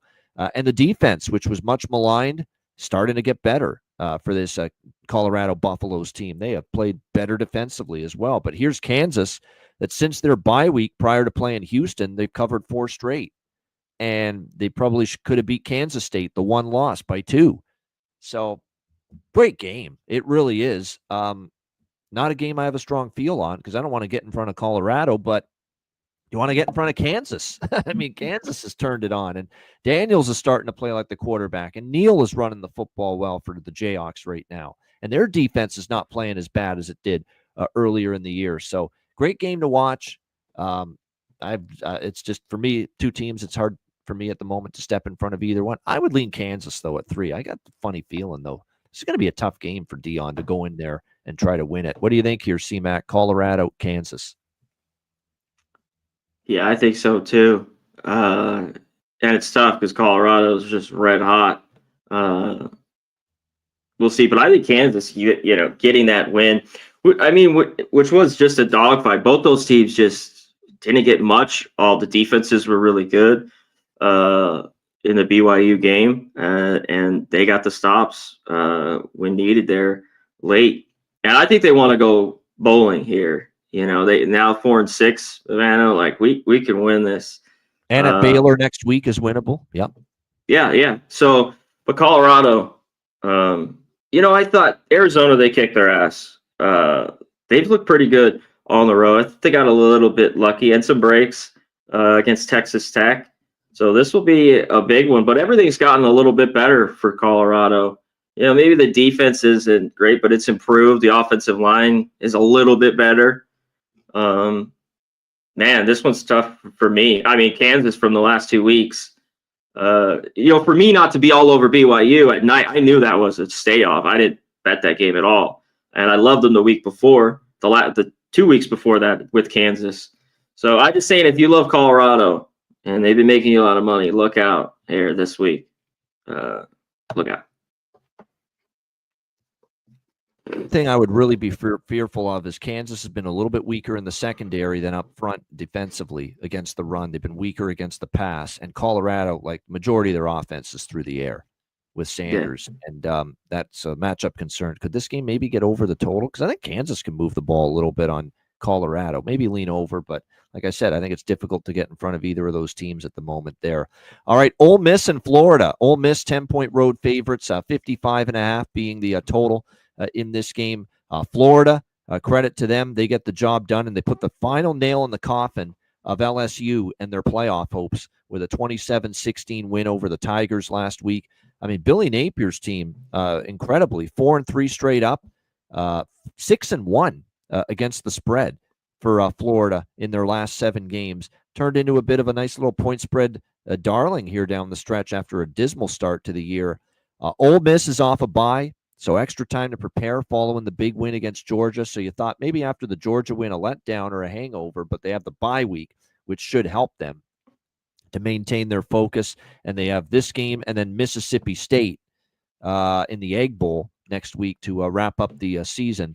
Obviously against Georgia, that was dominance from the defense. They blew up the line of scrimmage. They made Carson Beck look terrible in that game. They could not run the football, Georgia. And then Jackson Dart and the offense did enough. He was a little bit banged up in that game, but he battled through it against a solid Georgia defense, and they did enough offensively to get that 28-10 win. You look at series history, Ole Miss and Florida, they haven't played since 2020. Florida, the Texas game got away from them, and that was a blowout. But that's the only evidence of a blowout. I mean, the Georgia game, they hung in there. And keep in mind, the Georgia game, there was no DJ Lagway, who DJ Lagway got hurt early in that game, I should say. Aiden Warner had to take over. It was Aiden Warner against Texas, and that was the game that totally got away from them. When DJ Lagway has been there, his mobility, and that matters because Ole Miss has got a tremendous defensive front. And so Lagway being back and being the quarterback for Florida gives him the mobility to survive in the pocket against that Ole Miss defensive front, which should help in this one. Meanwhile, it looks like Trey Harris, the great receiver for Ole Miss, is going to play. He's been waiting and waiting for him to finally come back, but looking like he's finally good to go coming off the bye week and finally returning. He hasn't played since week 7 against LSU, so that's another big weapon here for Ole Miss. I think Florida can, with the mobility of Lagway, can move the ball a bit, can help negate some of that pass rush that Ole Miss can throw at you. And meanwhile, I think with Harris back, I think they can move the ball in this Florida defense, which, still against the better offenses, we have seen, Florida struggle. They gave up the 49 points to Texas. Even Georgia scored 34 against them, even though it wasn't a great offensive game that day for Georgia. I think Ole Miss can get some points. So I like the over. I'm not ready to lay 10 even off the bye, though, with Ole Miss. Florida's a scrappy, feisty team. They've got at least a quarterback now in Lagway that gives them a puncher's chance to compete. So I lean Florida, actually. I don't love the idea of going against Ole Miss off a bye, but I do lean Florida. They've been a point spread darling. They've been undervalued for a while. And the only games where it got away from them was when Warner was the quarterback. Now with Lagway back, you see they've got a functional offense. What do you think here, C-Mac, Ole Miss, Florida? Yeah, Florida. They play Florida State next after this. That should get them at least into a bowl game. And another team cashed our over win total already with Florida. Was an easy winner. I'm the other way on the total here. I like the under. Now Harris is back, like you talked about, and Ole Miss off the bye. But I love this defense for Ole Miss. I think it's going to be tough for Florida. Ole Miss. I'm going against a strong under team with this. Yes, with Ole Miss. Yeah. I thought this total was too high here. There's always the chance of the shootout and maybe turnovers, but their defense has been so good, and I think that's a huge plus for them. What can Lagway do? One thing he's come back from, like last week, the mobility's there in the pocket, but he didn't take off and run, which that was been the Achilles heel for this LSU defense. The 2 weeks before, all the quarterback to do is just run it all the way there. Yeah, so I think he's pretty good to health, but maybe not great.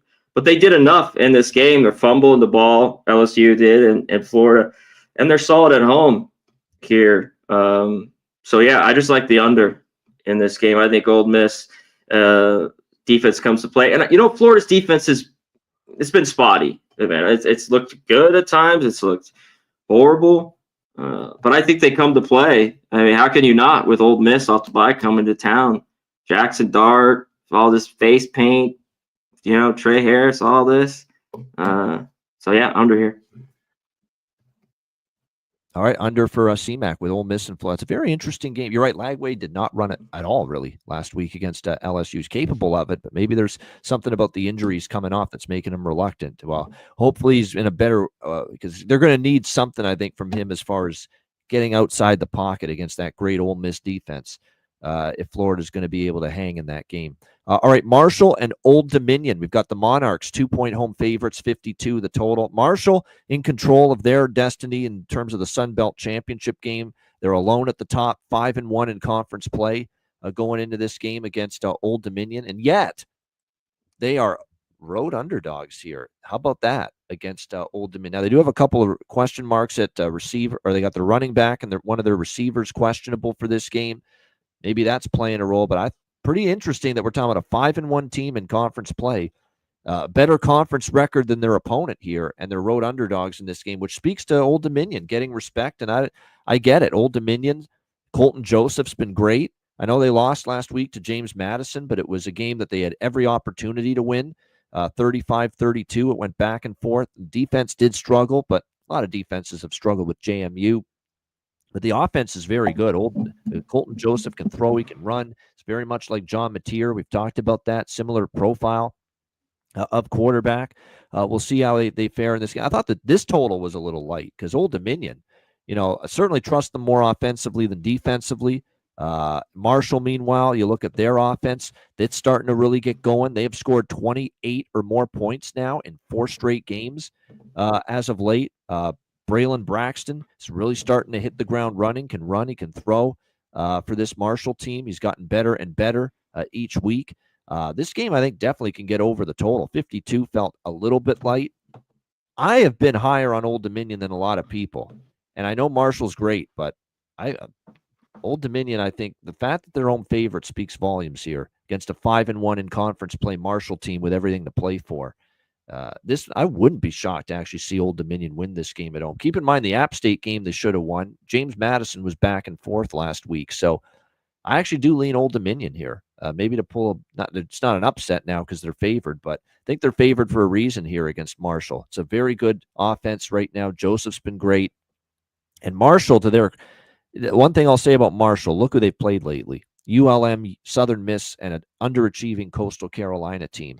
Okay, this is going to be tougher for them. They've feasted on a little bit of a weaker slate of opponents in conference play the last 3 games.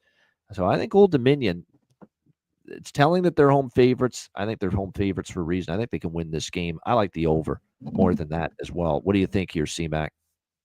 Maybe it gets there. These totals are a little bit tough because I think Marshall's defense is good. So Old Dominion covered for me last week, but I did have the piece of that under. It went over just because James Madison's defense had played so well, but they just got kind of points early and got going in that game. One thing, watch out for Old Dominion. It's just been a detriment to them the last 2 years. Small favorites at home, been dreadful, and on the road. At App State, it's because I took him just at the dog position for the most part for the last 2 years. I think I'm like 12-1, 12-2, because they did lose to Virginia Tech. So I was on them there. So look out for that. And I think Marshall, man, how can you want to go against them too? Just red hot ATS. Yep. But man, I got to give it up how well this team's played. Not as great so much in some of these road games. The last one. They kicked Southern Miss ass, but they've been horrible. Yeah, this is a tough one. Good game. I like both these teams. If I was thinking Marshall, if he had 3, I'd look their way in this one. Lean. All right, next I'll up, be right back. Yeah, no problem. We got UConn and Syracuse next up. Syracuse 10.5-point home favorites. Total in this game currently at 54, pretty much across the board. Jim Moore Jr., I got to admit, he's doing a solid job with this program. It was a tough position to take, considering the state of the football program when he took it over. They've won 3 in a row. Now, Rice, Georgia State, and UAB is not exactly great competition, but they do catch Syracuse off a huge road win. 10-point dogs go to Cal and beat the Golden Bears 33-25. It was a really great game from Kyle McCord. LaQuint Allen with 110 rushing yards as well. Aronde Gadsden was just phenomenal, 110 receiving yards. Great balance. The offense had a hell of a game against Cal last week. Now they're back home against UConn. We'll see how they fare. UConn, often a team I like to back in the underdog role. We've seen them in the underdog role a few times already. The Maryland game, stands out as one that just was a disaster for them. But at Duke, they lost by 5 as a 17-point dog. Against Wake Forest, they lost by 3 as a slight dog, so they were competitive in both of those games. Nick Evers has become the quarterback again for UConn. He missed some time due to injury. He still has some interception issues that would concern me, but I'll tell you what, coming back from the game against Cal, you're playing now what is a non-conference game. Remember that. This isn't an ACC game anymore here for Syracuse. I don't know if this is the spot I want to be laying 10.5 in with Syracuse. I'm actually leaning a little bit to the UConn Huskies here, plus 10.5 in this game. Just a pure spot play. And UConn has shown the ability to be competitive, in some of these games against the better competition. Like I said, 5-point loss at Duke, 3-point loss to Wake Forest. They were right in both games. Like I said, it's just not a great Syracuse spot. You had the huge upset against Cal on the West Coast. Now you're back home and you're laying a big number in a non-conference game right in the middle of ACC season. What do you think here, C-Mac? UConn, Syracuse.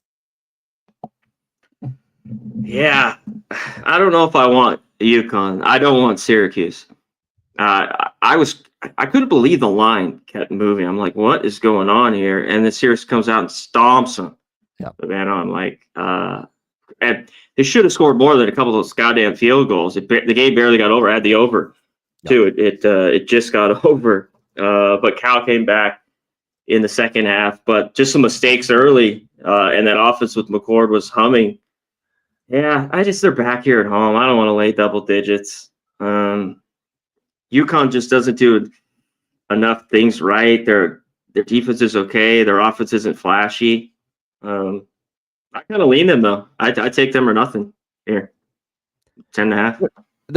Their pass defense, the numbers are okay, but at the same time, I also remember fucking Billy Edwards, the first game of the season against Maryland, for Maryland, throwing 381 against them, and he shredded that secondary, and that's what worries me. I'm leaning UConn, but yeah, their numbers against the pass look solid. Their overall numbers, but the best passing game they've probably played, you could argue, is Maryland, and they had almost 400 passing yards. And if Maryland's throwing for almost 400 against you, what could Syracuse and Kyle McCord do in this game against them? So that does concern me about the matchup here, because Maryland's pass offense shredded this secondary, and if they can do it, so can Syracuse. All right, next up, we've got as far as the next game on the slate, it is Wisconsin and Nebraska. We've got in this matchup, Nebraska 2.5-point home favorites, 42.5 the total in this game. I mean, that was frustrating. If you had Nebraska like I did, I mean, so many opportunities. They got a bad whistle too. There were a couple of holding calls on USC that weren't called down the stretch in that game. Frustrating loss for Matt Rule's team, but I like the effort. The offense did show a little bit better. First game with now Dana Holgerson as the offensive coordinator. That probably bodes well. I like this. I want to back Nebraska in this spot. When you look at it, they're just a slight home favorite back in Lincoln. Wisconsin coming off the heartbreaker against Oregon, put everything they could into that game, hung in there. The defense battled and kept that team in the game, and then to just lose it late like they did against undefeated Oregon in Madison at Camp Randall last week. Tough, painful loss when you laid it all out there on the line. Now you got to go on the road and face this Nebraska team, and I worry about them not being able to pick themselves up off the mat, Wisconsin. And let's be honest, their offense still stinks. Braden Locke is not exactly a quarterback that I trust on the road. So I think from a pure spot standpoint, Wisconsin off the brutally tough, painful loss to Oregon, and Nebraska back home. Now they get another week to prepare in this new offense under Dana Holgerson. I think it's a nice little spot play here. Nebraska laying less than a field goal at home. C-Mac, what do you think? Yeah, fuck, I don't want them. Hell no. We'll see if that offense could get going here back at home. Raiola, he looked horrible. I mean, 2 picks in that game. It's not good. Work in progress at all. I mean, for all the hype of that kid. Yep. Wisconsin, man, you talk what a game they played, and I give a little hats off because that was kind of the game for Oregon. The circle, like, this is the trouble spot at night at Camp Randall. Yep. 2-touchdown favorite. Even Wisconsin not playing great, but to shut them down, they don't score. They score 10 points and get out of there, with the win. I mean, that's what especially if they want to win it all. Those are the games you go back and remember. So. But I can't take to Nebraska here. I know there's not a lot of trust in either of these two teams. Both 5-5 need to win one to get to a bowl game.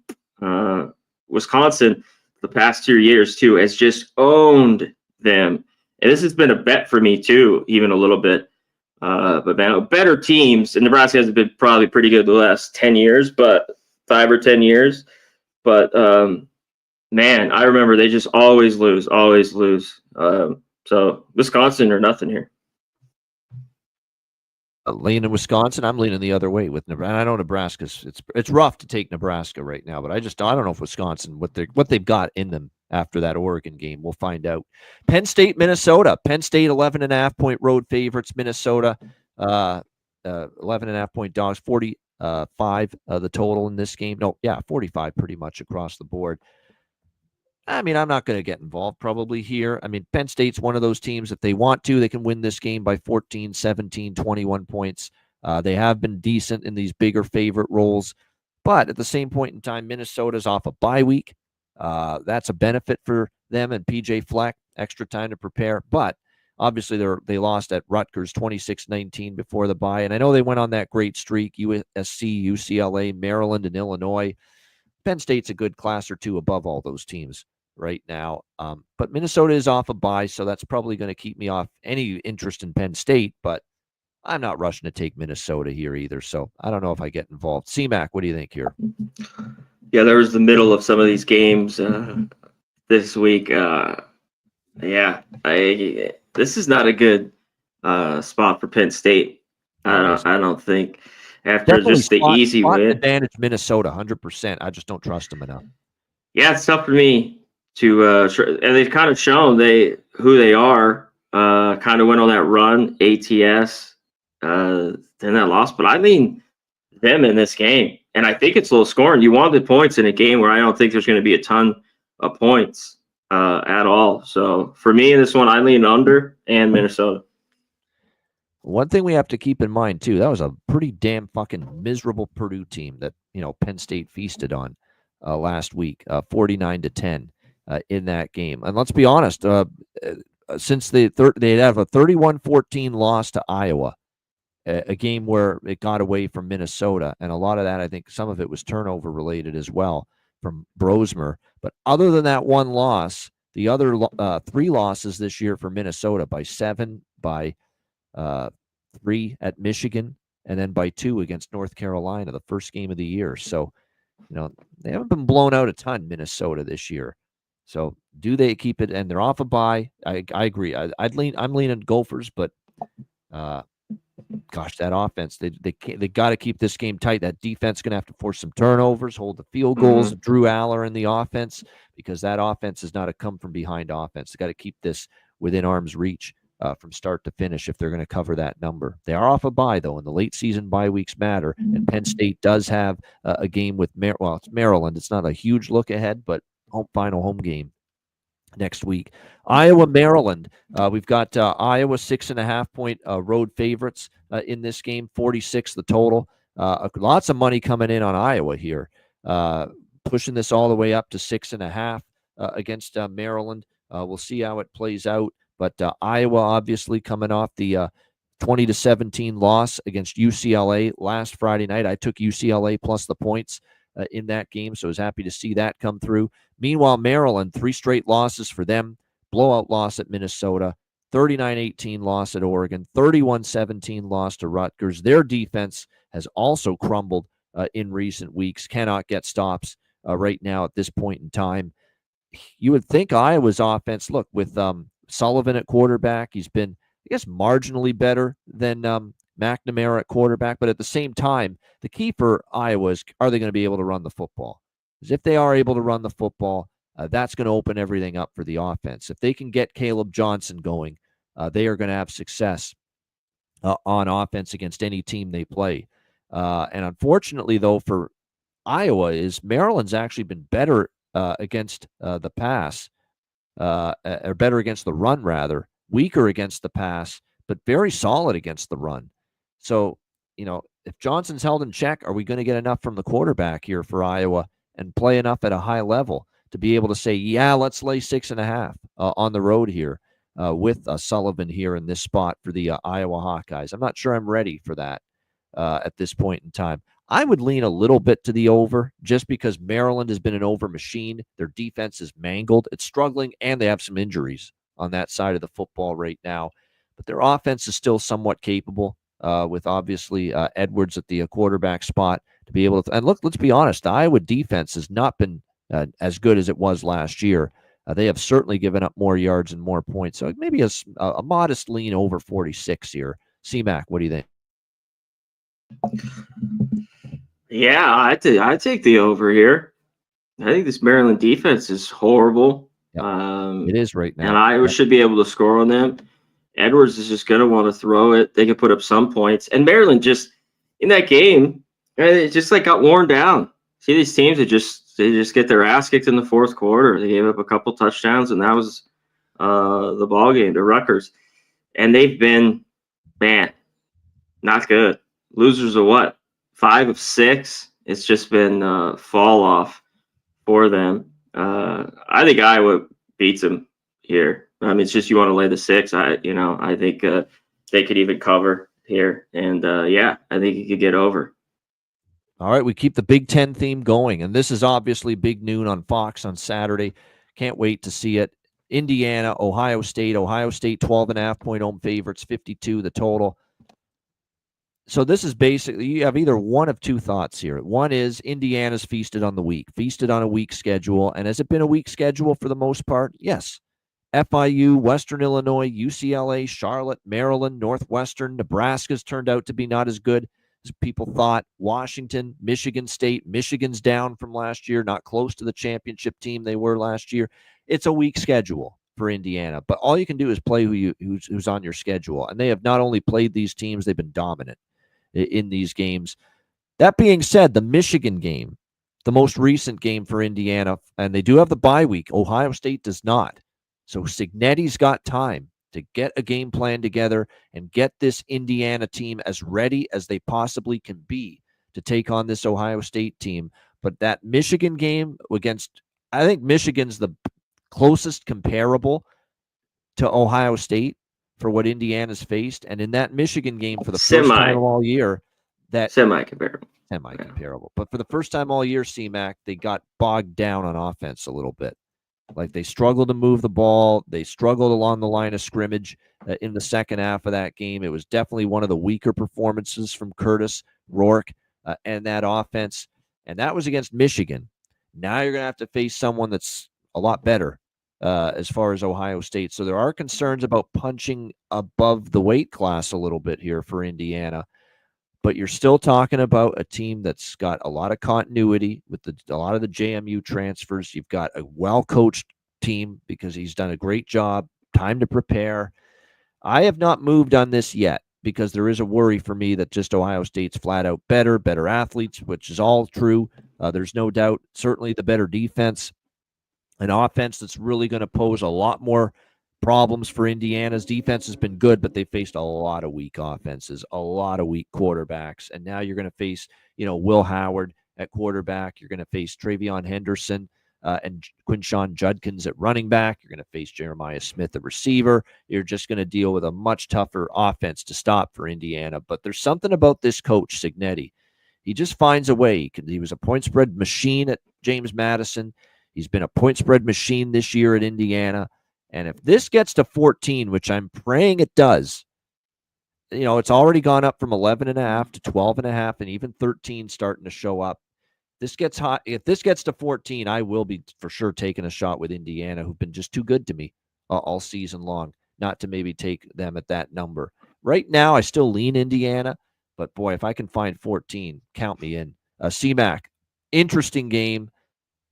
Like I said, the biggest fear is Indiana's faced a very weak slate. And Ohio State, it's not even close. Ohio State is easily, not even debatable, easily the toughest opponent that Indiana's faced. And everybody else Indiana's faced can't hold a candle to Ohio State.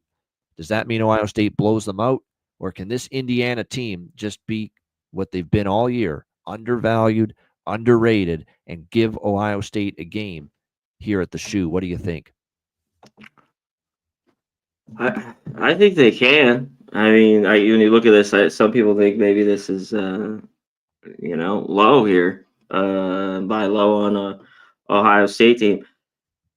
I haven't seen them really dominate this year. We saw the Oregon game, the loss, the close game to Nebraska, Penn State. What about Nebraska at home? That's the thing. You want to point to support your case with Indiana. Just point to that Nebraska home game. Life and death against the Cornhuskers who've just faltered lately. Yeah.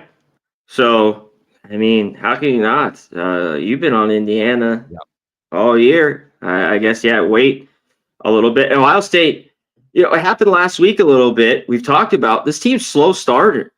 Look to Indiana, first quarter, again last week. Northwestern, nothing early. They get the first touchdown. Of course, everything correct. They halftime. They make great adjustments. This team, and they are a very good second half team. Ohio State, and kick their ass. But I mean, yeah, it should be a really good football game. We'll see. All the hype with Indiana. Can their defense, that's kind of been pretty good, but just who they played, these shittier teams kind of hold Ohio State somewhat in check. I think maybe they can a little bit here, especially if they get a turnover too. And Howard in big games is still a question mark. And the Ohio State defense is very good. I mean, top 10. Are they dominant? At times for sure. I think they are. But another Howard, I think he can make mistakes. I wanted him to prove it in these big games, and he looks all right. But I don't trust him here at all. So yeah, if this gets up to 2 touchdowns, I'll take a piece of Indiana. I'll probably take him as it is, even if it doesn't get to 14. But it'll be a bigger bet if it gets to 14 for me. That is for sure with Indiana. I can't wait for this game. This is just fascinating because we're going to find out, how good Ohio State is and if Indiana can. What did you think about the paying Cignetti before this game? I don't like that, actually, believe me. I see him get paid late in the year. Like once you've actually, finished through this season and maybe gotten your team to the Big Ten championship or the playoff or whatever. Now you gotten them the money, and now what? Do they shit the bed here against Ohio State? Hopefully not. But it is. Oh, it seems like a setup, man. Yeah. Fuck. Yeah. But no, for me, it's Hoosiers or pass. They've been too good to me, even though this is by far their toughest game of the year. All right, next up, we've got Illinois and Rutgers. We're going to go through quick hitter with these. We got a lot of games this week because of everyone's in action. There's a lot of big games. All I'll say about this is over, if anything here, because there's still a banged up, depleted Rutgers defense. We've talked about this for weeks. They've been giving up points. Don't be fooled by the Maryland game. Maryland moved it. They gave up. Unfortunately, there were some turnovers there, but they've been an over machine with all these defensive injuries. Illinois is a team that I think on defense, I don't trust them fully, and they can still score points with Altmaier. So I agree. The total's gone up 46.5 to 48. I kind of agree. I don't love a side in this game. I just like over. C-Mac, what do you think? Yeah, I didn't have much in this one. These next 4 or 5 games, I didn't have a ton because we were going through them all. Illinois last week. Of course, I really, really liked Rutgers better at home. They're getting a little bit healthier on defense, but no trust from me in the court. Leaving even a point, man, I can't take them. So I kind of lean the other way to the under, but I don't trust these defenses as of late, and there's been some points. So maybe your over's good.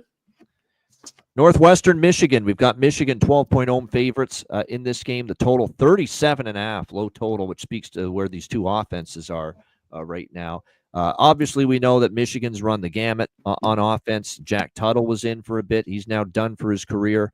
Davis Warren has now been the quarterback. He only had 50% completions last week. It is Michigan off a bye week, but back-to-back games before the bye, Oregon and Indiana, they didn't get the job done. They're now resigned to 5-5. They can get bowl eligible, but there's some, when you won a championship last year, how exciting is it just to get to a bowl game and get to 6 wins? We'll see. They are off a bye. That's a plus, but I don't trust this offense laying 12 points, period. End of story. And look, Northwestern, here we go. A couple of point spread covers in a row. Win at Purdue, covered against Ohio State last week against the Buckeyes in that game. Now, their offense is still sketchy with Jack Losh. But they battled. They compete. Their defense is not good, but they hang in there. I could only take the plus 12 here with Northwestern. I'm not laying 12 with Michigan's offense, even off a bye week. What do you think here, C-Mac? Jack Losh, Bosch, and Losh. All right. Yeah, I had nothing in this one either. I can't lay this with Michigan. I mean, and we have this low total. I don't know if it gets there. Both these teams just turn around, hand it off.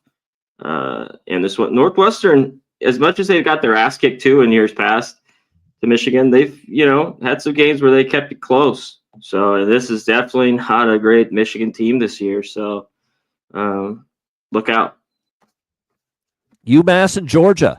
You want to lay 42 with the Georgia Bulldogs coming off one of the biggest wins they've had this year against Tennessee, 55 the total, right back in the mix again, fully back now, still very much alive in the not only SEC championship, but the playoff hopes as well for the Georgia Bulldogs with that big-time win against Tennessee at home last week. 6-2 now in conference play. They're still like I said, they're still alive for the SEC conference race and certainly in the playoff as well. But long term, over the course of the year, in these, like we've seen Mississippi State, one of the worst teams in the SEC, cover a big number against Georgia. This is not certainly a spot where we expect Georgia to be fully focused. They've got UConn, no, not UConn. They got Georgia Tech next week, the rivalry game. But again, look at them this year. Look at them as bigger favorites. 54.5 against Tennessee Tech. They won by 45. Didn't cover. 21.5 point favorites at Kentucky. They won by 1. 21 point favorites against Auburn. They won by 18. 33 point favorites against Mississippi State. They won by 10. I'm doing it, Connor. I'm taking UMass. Plus 42. Holding my nose. Taking the Minutemen here. Too many points. Georgia wins by 38. Let's give them that. C-Mac, what do you think? Yeah, I mean, talk about it. They get 7, maybe 10. It's going to take maybe 10 points, and you can get the cover here. I always find that like these shit they scored 34 on Liberty last week. 35. Liberty's blows. Took Liberty to the wire, and that quarterback that they put in there first start, A.J. Hairston, man, played pretty solid. I had some question marks, of course, with him in, but I was like, I got to take them against Liberty. Like, fucking no way that football team should be laying anything to anybody. So, yeah, and then Georgia off the huge win. I hate these SEC teams that have these fucking games. Yeah. In the middle of, like, in November right now, they have Mercer, UMass, like these, like, I think that's what Bama had last week. Bama had Mercer last week. Yep. Yeah, get the hell out of here. Georgia wins, but, yeah, this is a ton of points. Nothing for me. Shout out to UMass, though, last week. Yeah. Yeah, these teams use it as a blow, to take a deep breath in the middle of conference play. That's why they schedule it like that. Hey, we need a break. Oh, the rough rigors of the SEC. We got to have a patsy in there to, kind of catch our breath. And that's why Alabama's got a Mercer like last week, and Georgia's got a UMass like they do. But and they'll roll here, Georgia. But Georgia by 38, not necessarily by more than 42, I think. All right, next up, Western Kentucky Liberty. We've got Western Kentucky 1-point road favorites, 57.5 the total in this game. Of course, for Western Kentucky, they are in the driver's seat as far as being one of the teams in Conference USA to make the championship game. Remember, they're tied with Sam Houston 5-1, but they beat Sam Houston head-to-head, so they get the head-to-head tiebreaker, which means they just have to – they're in control of their own destiny. They win out. They're going to be in the Conference USA championship game with Caden Veltkamp and company. I think I'm going to fade Liberty again. I know it's now Western Kentucky, pick them -1 on the road, but Liberty's season has crumbled. They're falling way short of expectations. They were expected to maybe even go undefeated again in the regular season, and now here they are 7-2 and losing a couple, and they almost lost to UMass last week, 35-34. They have been a bad point spread team, 2-7 against the spread this season. I think Western Kentucky's good enough to go in there and win. Now, I know Western Kentucky, the bad game against Louisiana Tech, but still, I think they kind of felt they could lose that game and still win and be in the conference championship game. It is a bad loss. I can't explain how bad the Hilltopper offense was last week. They just didn't finish drives. It was a weak performance. They couldn't run the football in that game either against Louisiana Tech. Bizarre, but I think it's a slap in the face. They needed, a wake-up call. That, hey, you just had a bad game. Wake up. You be better the next game. I think they bounce back here. They beat Liberty on the road. I'll take Western here. C-Mac, what do you think? Yeah, not a whole lot of Liberty calls from you this year. No. Nope. Yeah, you don't get it when now you don't play it well. They're small dogs here. I mean, it's just 1.5. It's not enough for me to bet. Last 2 weeks, I faded Western Kentucky. New Mexico State at home, cover that number. It wasn't the easiest, but they were 19-point dogs. And I love Louisiana Tech on Saturday. 11 points, I didn't think they'd win, and I didn't think the score would be 12-7. And they went back to like 1945 football. But fuck, they did. So I'll take it. So yeah, Western Kentucky, after kind of starting out red hot, the offense looked good, and even good at ATS has kind of fallen off. 3 straight losses. ATS. This seems like a good one. Yeah, I mean, I don't want fucking Liberty. I mean, now it's a little bit different. I mean, this seems, if they played better football, they were going to be well over a field goal favorite here in this spot, Babano. So you can look at it that way, but nothing for me here early. All right, UTEP and Tennessee. Tennessee 41-point home favorites, 52.5 the total. Tennessee, of course, with the loss last week against Georgia. We'll see how they fare here in this one. Now, this is a little bit different as far as the fade spot. See, Tennessee's off the loss, and now they're 8-2, and they could benefit from maybe just absolutely whipping on somebody. Could they do that here against UTEP? We'll see. UTEP beat Kennesaw State 43-35 in their last game. It's actually a bye week here for Scotty Walden's team. We'll see how they fare here, but I know they faced Nebraska early in the year. They lost 40-7, as 27.5-point dogs. They lose by 10 at Colorado State, 18 at Liberty. I mean, not a very good track record of performances in the non-conference earlier this year. So I don't like this big dog as much as I like UMass, but I'm still not laying 41. It's probably going to be a pass. C-Mac, what do you think? UTEP even, their team total under, it's not going to be high, but I think you just take this game under. That's just the Tennessee doesn't score 50, but I don't know if they do. Maybe. So I'm going to look at it a little bit more because this is the bounce back spot for him here after last week for Tennessee. Just kind of kick a horrible UTEP team's ass. And, just another team that kind of just worn down, has a bad second half. And we saw that earlier this year with Tennessee. Babano. They come out 10-0 against Georgia, and that second half they got nothing. And shout out to Beck. We were on Georgia, no picks. I mean, if he's not doing that, way to go. He's a good kid. He seems like a good guy on the interviews. I'm happy for him. He responded to the adversity with a hell of a game. Exactly. I mean, he's like that. Yeah, Georgia. Look out, because the struggles with him in some of these games, and interceptions and turnovers, has been really, really rough. But yeah, definitely Tennessee here. If you love them that much, maybe a team total. This should be a big, big game and easy game to beat up on UTEP.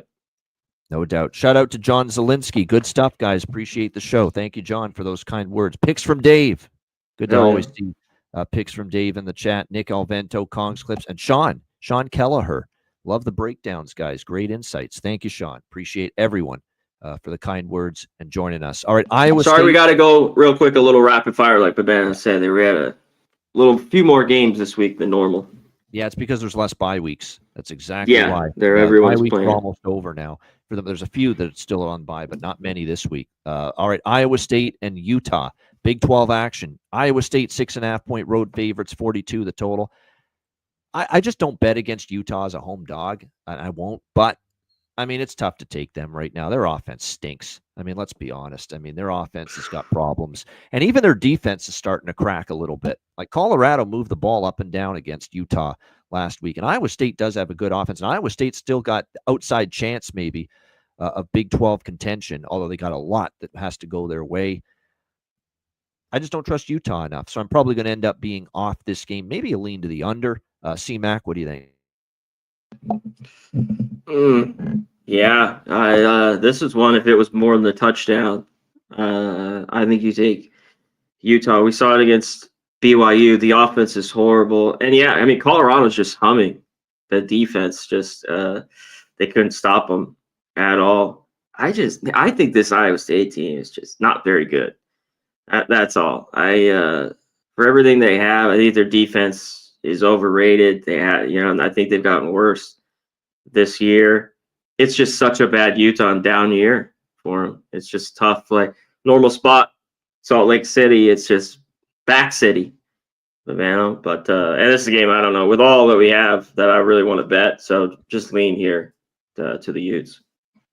All right, just a lean here to Utah in this one. All right, one of the games of the weekend. It's a huge game. Both of these teams, it's basically an elimination game for the Big 12 championship, and it's an elimination game probably for the college football playoff as well. Whoever loses this game, BYU and Arizona State. Arizona State 3.5-point home favorites, 48.5 the total. I already bet it. I laid the 3. It's up to 3.5. I'm on Arizona State. This team, the Pitchforks at home. I think they get it done. They've been good at Tempe all year. They found ways to win at home all year. Scadaboo came back, and look at the difference he made. What a win for them. That was a great win. It's not easy to win at Kansas State in the Little Apple. And Arizona State went in there, and they dominated for much of that football. I know Kansas State made it closer at the end, but that was dominance pretty much from Arizona State. And by the way, if you're not following this guy on Twitter, follow head coach Kenny Dillingham. He is a great Twitter follow. He's always on there tweeting. His quotes and his press conferences are really entertaining. He's always got something interesting to say. I'm a Kenny Dillingham fan, and it's a lot of it's because I've made a lot of money this year with Arizona State, but he's just a great character. He's younger than us. I mean, he's like barely 30 years old, and here he is as a college football head coach and doing an incredible job with Arizona. Sam Leavitt, what a performance by him last week as well. Great quarter. They found themselves a quarterback here at Arizona State. I'm impressed. BYU, where are they at? That was a bubble burst, first loss of the year against Kansas. I think while they're a good team, Retzlaff, and we talk about every week, Lassiter and Roberts, the 2 receivers are great. They can run it. The defense has been bend but don't break, force turnovers. They got good special teams, but they also had a lot of good fortune and good luck in a lot of these games that they've pulled out. And finally, the luck ran out last week for BYU. Give me Arizona State here, 3.5. I think they get it done. I love this team. I like where they're at, and I wonder if BYU can pick themselves up when you go this deep into the season. You lose that first game, not easy to bounce back. And plus now I think, look, Arizona State, I really like what I see from this football team right now. What do you think here, C-Mac? Great matchup, BYU, Arizona State. Yeah, that's the key here. What do we get from BYU after the loss? Does it kind of compound and they go here and lose again? I could see it happening. One thing, though, this BYU team has been great on the road. And I think they're in this game. So as much as I like Arizona State too, Leavitt, Scadabo, it just depends how they come after that loss, which the offense wasn't great, but no, there was Kansas. Both defenses played well. They didn't get it done, in the end, in that game. Both these teams have been money. If you've been betting them all year, you've been making a lot of cash. So it's not easy to just go against one of these teams. But I think the BYU in the 3.5 here. I think 2 teams that are too close at all, and there's a little bit too much love here for Arizona State, which they will be pumped for this game. But yeah, that's my lean here on BYU.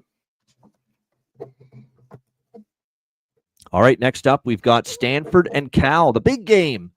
Rivalry matchup here. Now an ACC rivalry, not a Pac-12 rivalry anymore. We've got Cal, 14-point home favorites, 55.5 the total. Look, it's a rivalry game. Throw out the records. Anything can happen. Stanford showed a pulse last week out of nowhere against Louisville, coming off the bye and upsetting Louisville 38-35. I think I want to take the 14 here with Stanford. It's a rivalry game. They showed me at least a new life maybe coming out of the bye for Troy Taylor's group late in the season. Ashton Daniels played well. And what's Cal to be laying 14? We just saw them lose outright as 10-point home favorites against Syracuse. That's not exactly what you want to see. Like I said, we saw new life from Stanford, especially on offense, beating Louisville 38-35. Yeah. Like rivalry game. I mean, I'm taking the 14 here. And by the way, the last 2 years, 12-point win Cal, 7-point win for Cal. That wouldn't be enough to cover this number. I mean, I'm looking hard at Stanford here, plus 14. Probably would lean over right now because I trust the offenses more than the defenses on both sides. Mendoza and Daniels, the quarterbacks here in this matchup. What do you think here, C-Mac?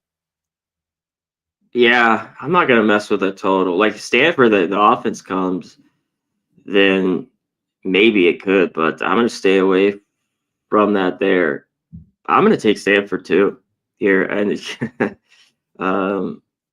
the trust is crazy, but they got to be feeling good after that win. And Wilcox is this big a favorite has been pathetic. Yep. I mean, the record is just awful. I mean, through the years, and when these teams play, the games are tight. They're within 2 scores, year in, year out. Give me Stanford here, plus 14. And we see this even with some weaker teams like Stanford. You get a late season bye week and you come out of the bye week and win a game like that against Louisville, you can go on a late season surge. I've seen this, for years. Teams just all of a sudden they get on a roll down the stretch. Maybe that's going to be Stanford now. We don't even need them to win this game. Just hang within 2 This scores. game has a little rain in it too. Yeah. A little weather. I'm with you. Stanford for me as well. All right, Arizona, TCU. What's TCU doing laying 12 here in this game? 58.5 the total. There's another. You talk about Wilcox is a double-digit favorite. What about Mr. Dykes here for the TCU Horned Frogs? They got it done against Oklahoma State real quick before you get going. But they are just Oklahoma State falling off. They've called it a season. Mike Gundy's team. I would not read too much into that. Arizona hasn't. They took me to the cleaners last week. Holy fuck. I loved Houston against Arizona last week. Because, look, Arizona was pathetic. They had lost 0-5 straight up, 5 against the spread in a row they had lost. But, again, they had a bye week. Some credit to Brent Brennan. Rallied the troops. Fifita and McMillan finally reestablished that connection on offense.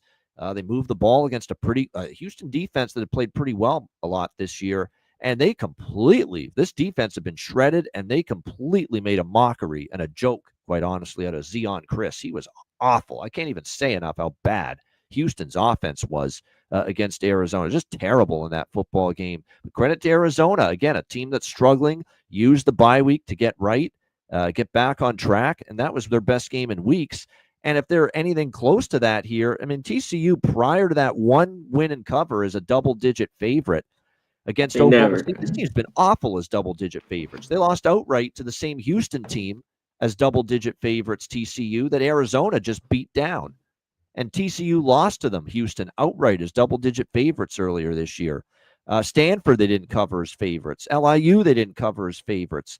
4.5-point favorites against Texas Tech. They win by 1. They've been a horrible favorite, TCU. So I'm again, just like the last game, give me Arizona. It's the only side I could look at in this game. What do you think here, Connor? Arizona, TCU. Well, after seeing that game and getting last night, I'm like, Arizona with life. Give me the points. That's all I need to see a little bit from last week off the bye. Arizona now. There's reason to play hard. Yeah, and I think they could win. I mean, this TCU defense isn't good. Now their offense still can move the ball. And Arizona's finally, before that they only had one game where they won ATS, but TCU's 3-7. Oklahoma State packed it in. I can't take much from that. With that defense, you want to lay these points, I think is nuts. On the total too, I lean over in this game. I know Arizona, one thing though, they've just been slower. They got it done, and they got turnovers from Houston. Yeah. A couple fumbles, a pick from Chris, that's huge. Hoover will be able to throw it around, and they'll score. But I think this is let Fifita go here. Against this bad defense, secondary for TCU, let them throw it around here, and they're within 10. So, yeah, Arizona here. All right, Missouri, Mississippi State, back to the SEC. Missouri, 7.5-point home favorites. 57.5 being the total here in this game. Missouri, we saw what they did obviously against South Carolina. A pretty good effort from them, all things considered. 34-30, a great battle. Brady Cook played. There was some question whether he would. He did. He played all right. Sellers, though, had a huge day throwing the ball against Missouri. The pass defense still has issues. And Missouri, they covered as a road dog, but now we're talking about a road favorite. And it's a team that on the road, at times has been iffy. They got blasted by Alabama and A&M, but they did cover in that game. We'll see what we get from Mississippi State, because this is another team, late season bye week, that they are off, Mississippi State. Following, they did cover at Tennessee, 33-14, the game before the bye. They've clearly benefited a little bit from, their offense has been better ever since they went to Michael Van Buren at quarterback, and he's been solid enough. You got Missouri in this road favorite role of more than a touchdown. I'm not sure that's something I'm rushing to bet. They have Arkansas next week in their home finale. Mississippi State does have Ole Miss in the Egg Bowl, but Mississippi State 5-1 against the spread. Their last 6 games. I'm leaning to this home dog a little bit. And there's another game where it wouldn't shock me if we see some points scored. Mississippi State is definitely the Tennessee game. Tennessee's got a great defense, and that game stayed under, but they had been an over machine before that. I think we could see over 57.5 here as well. CMAC, what do you think? Yeah, because their defense still is not very good. No, it isn't. Hats off to Missouri. That game, they played tough. Cook, gutsy game. He wasn't great, but he was decent. 7 points though. I think that's telling that maybe they're in it. This is the one place they want to hear is at home a little bit. So it's just one I haven't bet or anything. So I lean their way. When you have a defense that bad, it's tough for me to take the shorter number. But man, where they've been is bigger. 2 touchdowns. Where they lost 10 to A&M, right? Yep. Here at home. A little. If it was just a little bit closer, I like it a lot more. So nothing for me. And there should be points. I lean over, but it's nothing I'm going to bet. All right, leaning over here for Connor with Missouri and Mississippi State. All right, Cincinnati, K-State. Kansas State, 8.5-point home favorites, 52.5 the total. I mean, where's the heads at now for Kansas State? They've fallen to 4-3 in conference. They're going to play a decent bowl game, but nothing special. They're out of the playoffs. They're out of the Big 12 race, and that's alarming. A game of that magnitude against Arizona State, you need to win it to stay alive, and that's the way you start. You come out that badly. That worries. I mean, I could only take Cincy here plus points. I mean, I'm not ready to lay 8.5 with the Kansas State Wildcats. Especially, you couldn't come out play better than you did last week. How am I going to trust you laying 8.5 here this week? And suddenly they're 0-3 against the spread. All as favorites the last 3 games. They barely beat Kansas. They lose outright as 13-point favorites at Houston. Then they lose outright as 7.5-point favorites at home to Arizona State in a game that meant everything to them. And now you're going to ask me to lay 8.5? Not a chance. I lean Cincy here. Now, Cincy's off a bad game against Iowa State. They've kind of fallen back a little bit the last couple as well, but still rather have them than K-State in this game. We'll lean to Cincinnati. What do you think here, C-Mac? You know what I want? None of both these teams. I don't want nothing to fucking deal with them. Holy shit. And Tennessee, after a good first half, 10-10 game, Sorsby couldn't throw the ball. Yeah, he's taking a step back. I will agree with there. I mean, he ran it. I think he had 140 or something on the ground. I mean, he threw for 66 yards when I had just seen other teams throw it on Iowa State. I mean, and then K-State they got their ass kicked early in that game and it was done, which we just talked about, Arizona State.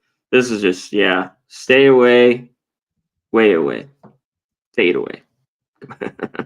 All right, Kentucky and Texas next up. We've got Texas 21-point home favorites, 47 the total in this game. Look, this Texas team, I'll take it. It was a sweat, but I'll take it with the winner with Arkansas against Texas on Saturday. I like the spot, though, for Arkansas coming off the bye week and to be able to just do enough to give Texas some problems, and they did.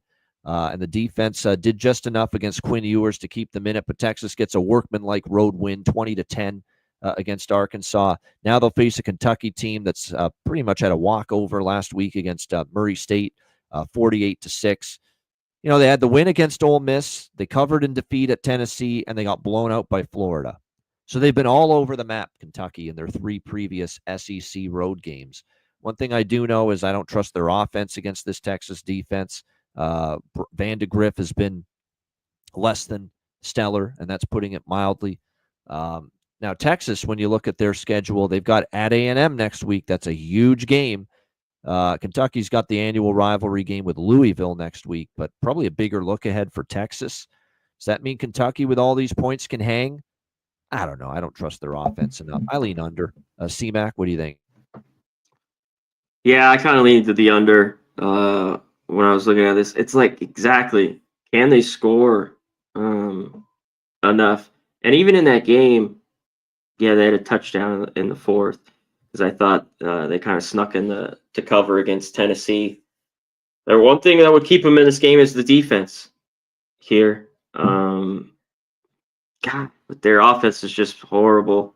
I think that with the points, though, with Kentucky and the under, that's what has to keep them in this game.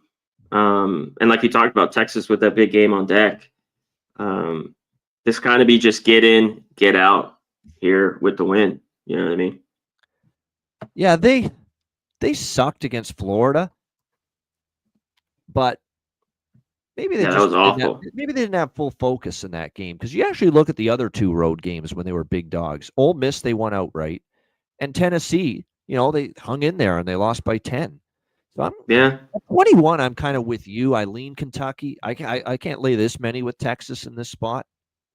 I just hope the offense doesn't. If the offense plays clean, they don't even have to light up the scoreboard. Just play clean. Don't turn it over. Play clean. Yeah. If you have to punt at the 50, at midfield, punt, pin them deep, play field position. Just don't commit any back-breaking turnovers, and maybe you can stay within 3 scores in this game if you're Kentucky. Exactly, because with Van Ripp at quarterback, I mean, this Texas defense is really good. I mean, they'll take advantage of that. So, yeah. And, look at the numbers when you go through Kentucky's offense. It's just like, God, they suck. They suck. The concern, too, is, again, we say, hey, protect the football better. Easier said than done when we're talking a quarterback that in the last 4 games he's had 5 interceptions. So that's the issue with Van de Grift. Exactly. He's a grifter sometimes, a Van de Grifter. He'll take your money. He's ball drifts. Holy shit. Yeah, Brock Van de Drifter, as in drifts his passes over his receivers. Exactly. All right, Texas Tech and Oklahoma State back to the Big 12. Texas Tech, 3.5-point road favorites. The total here, 68.5. Boy, oh boy. We're at the point now with that, how bad that was a TCU team that's been a horrible favorite, and Oklahoma State still gets romped by them, 38-13. I mean, it's a leap of faith now to back Oklahoma State. Now they're coming off a bye. So is Texas Tech, though, so there's no advantage there. But does that mean that Oklahoma State's coming to play? I mean, they got nothing on the line. They can't even get to a bowl game now. They're 3-7. I can't take them. Even off a bye, I can't take Oklahoma State. They might have checked out already. That TCU game looked like a team that's checked out. They've given up. They've quit. They don't even care how they finish the year. I could only look at Tech here, Texas Tech. At least that team is showing effort. The Colorado game, don't be fooled by the final score. They gave Colorado a tough game, 41-27. They still have a good offense, no doubt about that. Baron Morton returned from injury. Oklahoma State's defense can't stop anything suddenly down the stretch. I would lean to a Texas Tech team total because, Oklahoma, I like the over with Oklahoma State TCU, but Oklahoma State didn't do enough on offense to get that game over the total. I mean, the full game could go over, but I just feel better about Texas Tech doing the majority of the scoring. I could only look Texas Tech here. I'm done thinking Oklahoma State's going to suddenly rise up. Especially when they can't even get to a bowl game now. What do you think here, C-Mac? Yeah, that number's going to be right around the team total. Right around what they've given up. I mean, 42, 38, 38, 38, 42, 38. That's what Oklahoma State's given up. And that's how I think they give up Texas Tech. This offense can still move the football. I like to back them a lot more at home. It's just, this Oklahoma State team. There's been no turnaround, no fight, no Gundy dog. I mean, he needs to get up there, start screaming like, I'm 40, he's 50 now. Fucking get his guys into goddamn gear. But, so Texas Tech.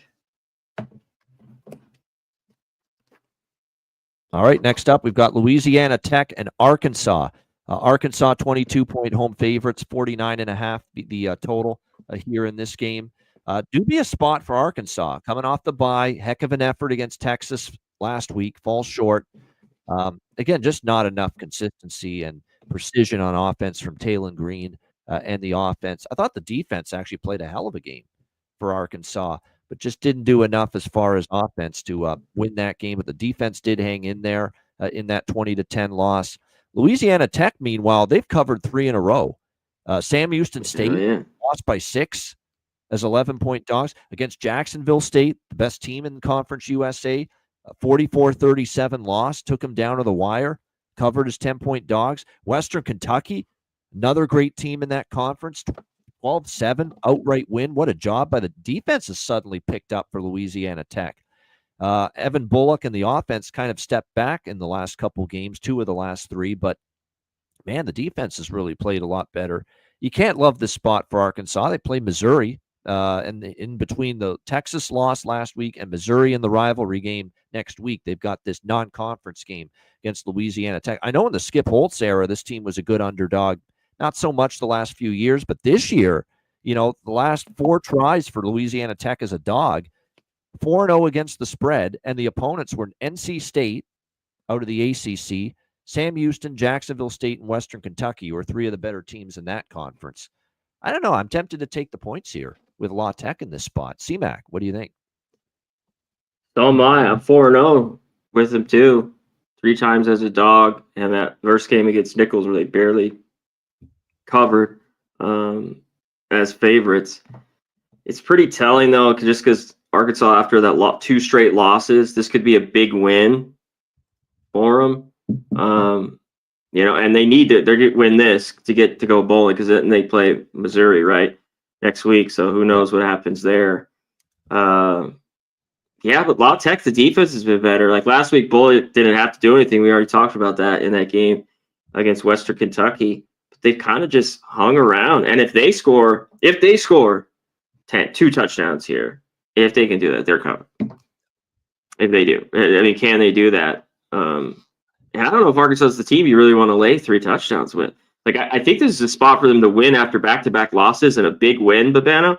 Yep. But 22, it's kind of got me going both ways, because I want to take Tech where they've been money for me.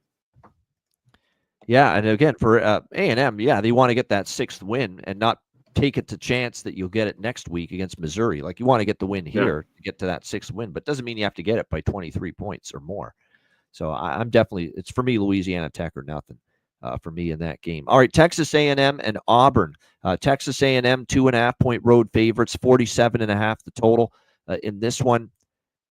Now, my only fear with this game here is that A&M, the best road game that they've had to face this year, toughest road game, that South Carolina game, they lose 44-20. And it's not a cakewalk going to Auburn for this game, and I believe it is a night game as well. Yes, it is at Auburn, but I just feel they're the better team. I just do. I mean, I think A&M's the better coach with Mike Elko, and I think they can get the job done here in this game. They played New Mexico State last week. Marcel Reed, who we love as a runner, he's still got to continue to improve and evolve as a passer. 9 touchdowns, 59% completions. You like to see that completion rate be better. But to me, this is just a better team at a price range where if they win the game, they're going to cover. Auburn, I don't trust. I know they had the loss to Vanderbilt 17-7 as 8.5-point favorites. They did beat Kentucky, but Kentucky, offensively has struggled. They did have, the loss at Missouri, beaten up by Georgia. They lose as favorites at home against Oklahoma, who haven't had a great year. Arkansas beats them by 10.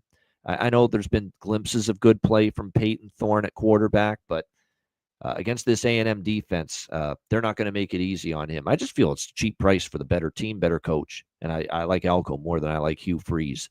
So at this number, it's A&M. I'll probably bet A&M money line as opposed to A&M minus 2.5. C-Mac, what do you think here? Texas A&M, Auburn.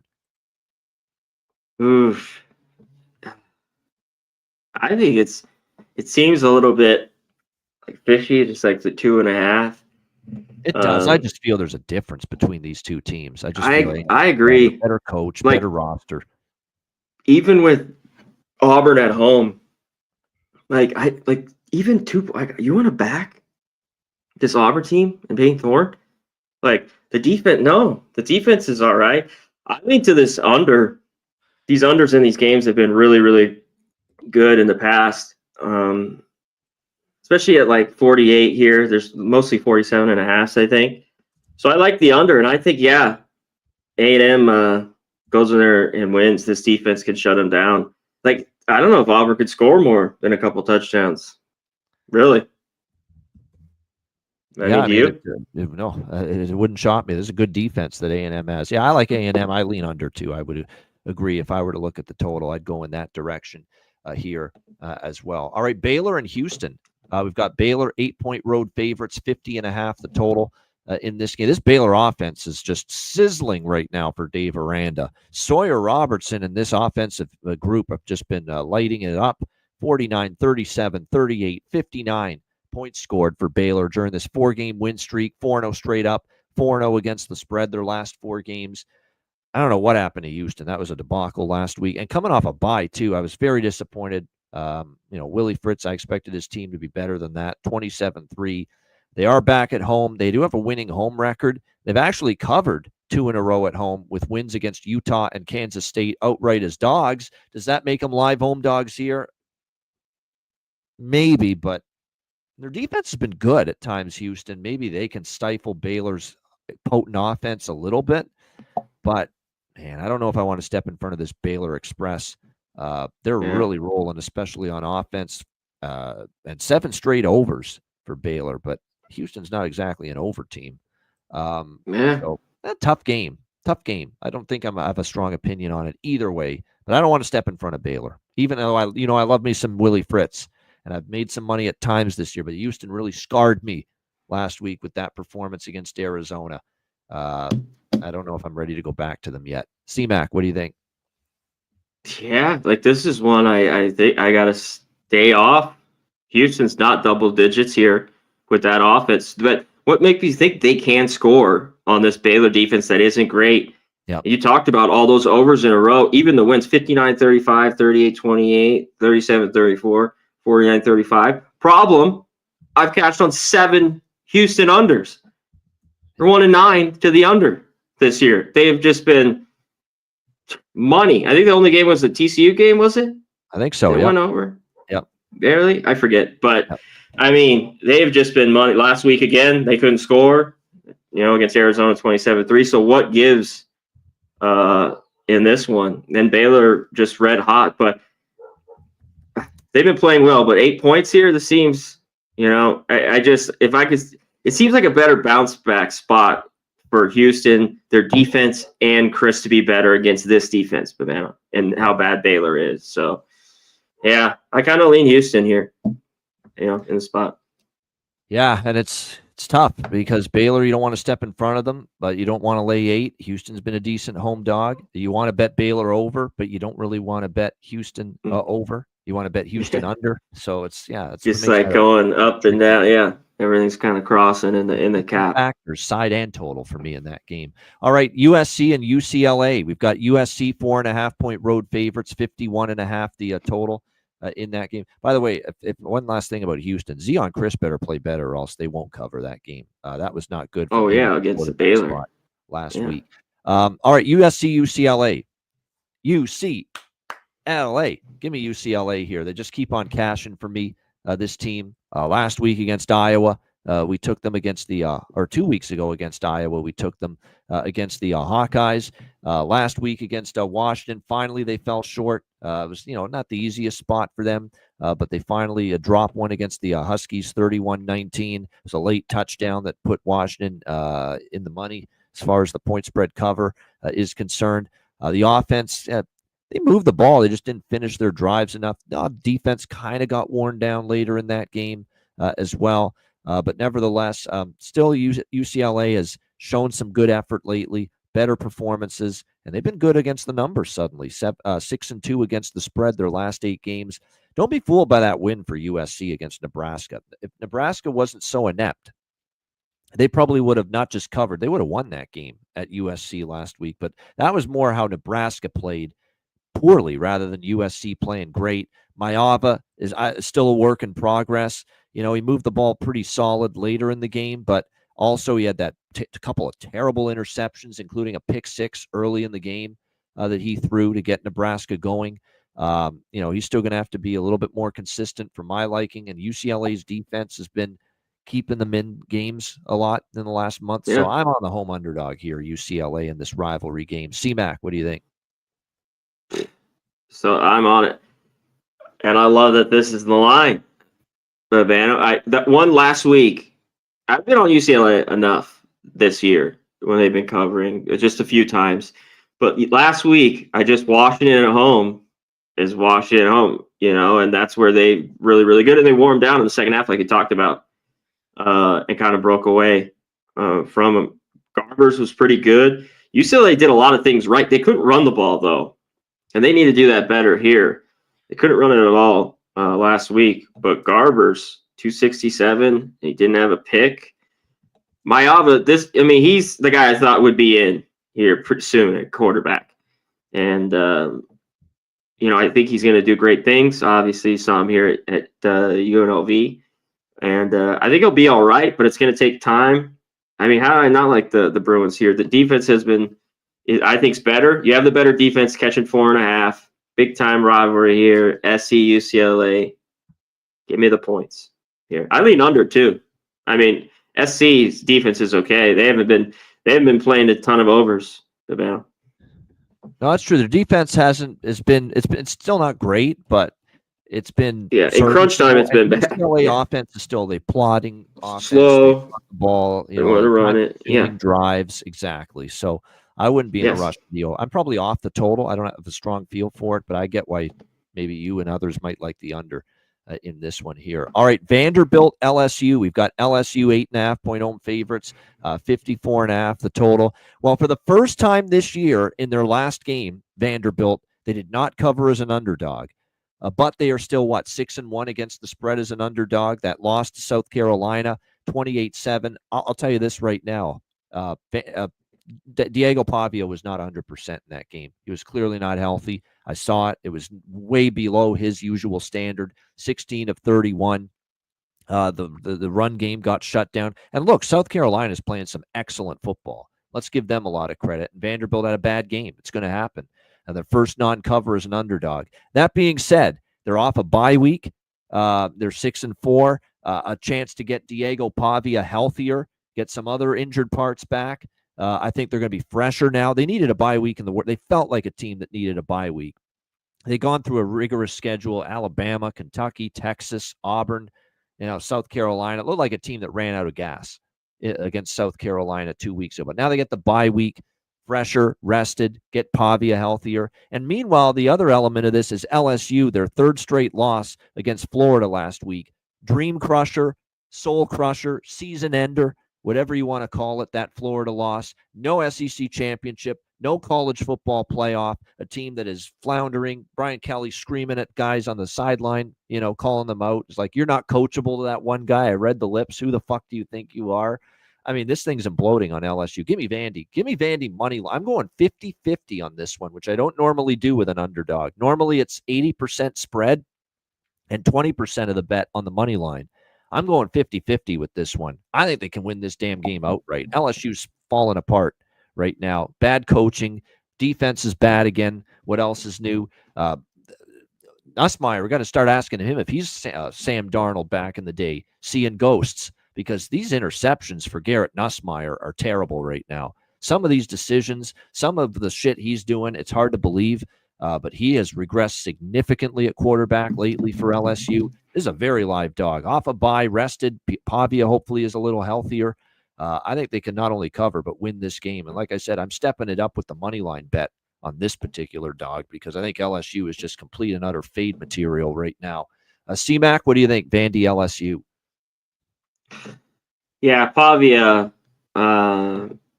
he needed that. He is banged up. Yeah. He wants to get another year to play too. He's suing that whole deal and a little bit of a distraction. LSU after 3 straight losses back here at night.